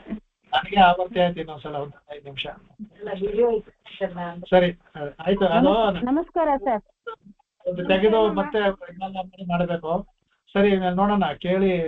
ಈಗ ವಿಡಿಯೋ ಇದ್ದಲ್ಲಿ ಗೊತ್ತಾಗುತ್ತೆ. ಸರಿ ನೋಡೋಣ. ನಮಸ್ಕಾರಮ್ಮ. ನಮಸ್ಕಾರಮ್ಮ ಸರ್. ಆಡಿಯೋ ವಿಡಿಯೋ ಎರಡೂ ಇರಲಿಲ್ಲ, ಅದರಿಂದ ಕಾಯ್ತಾ ಇದ್ದು.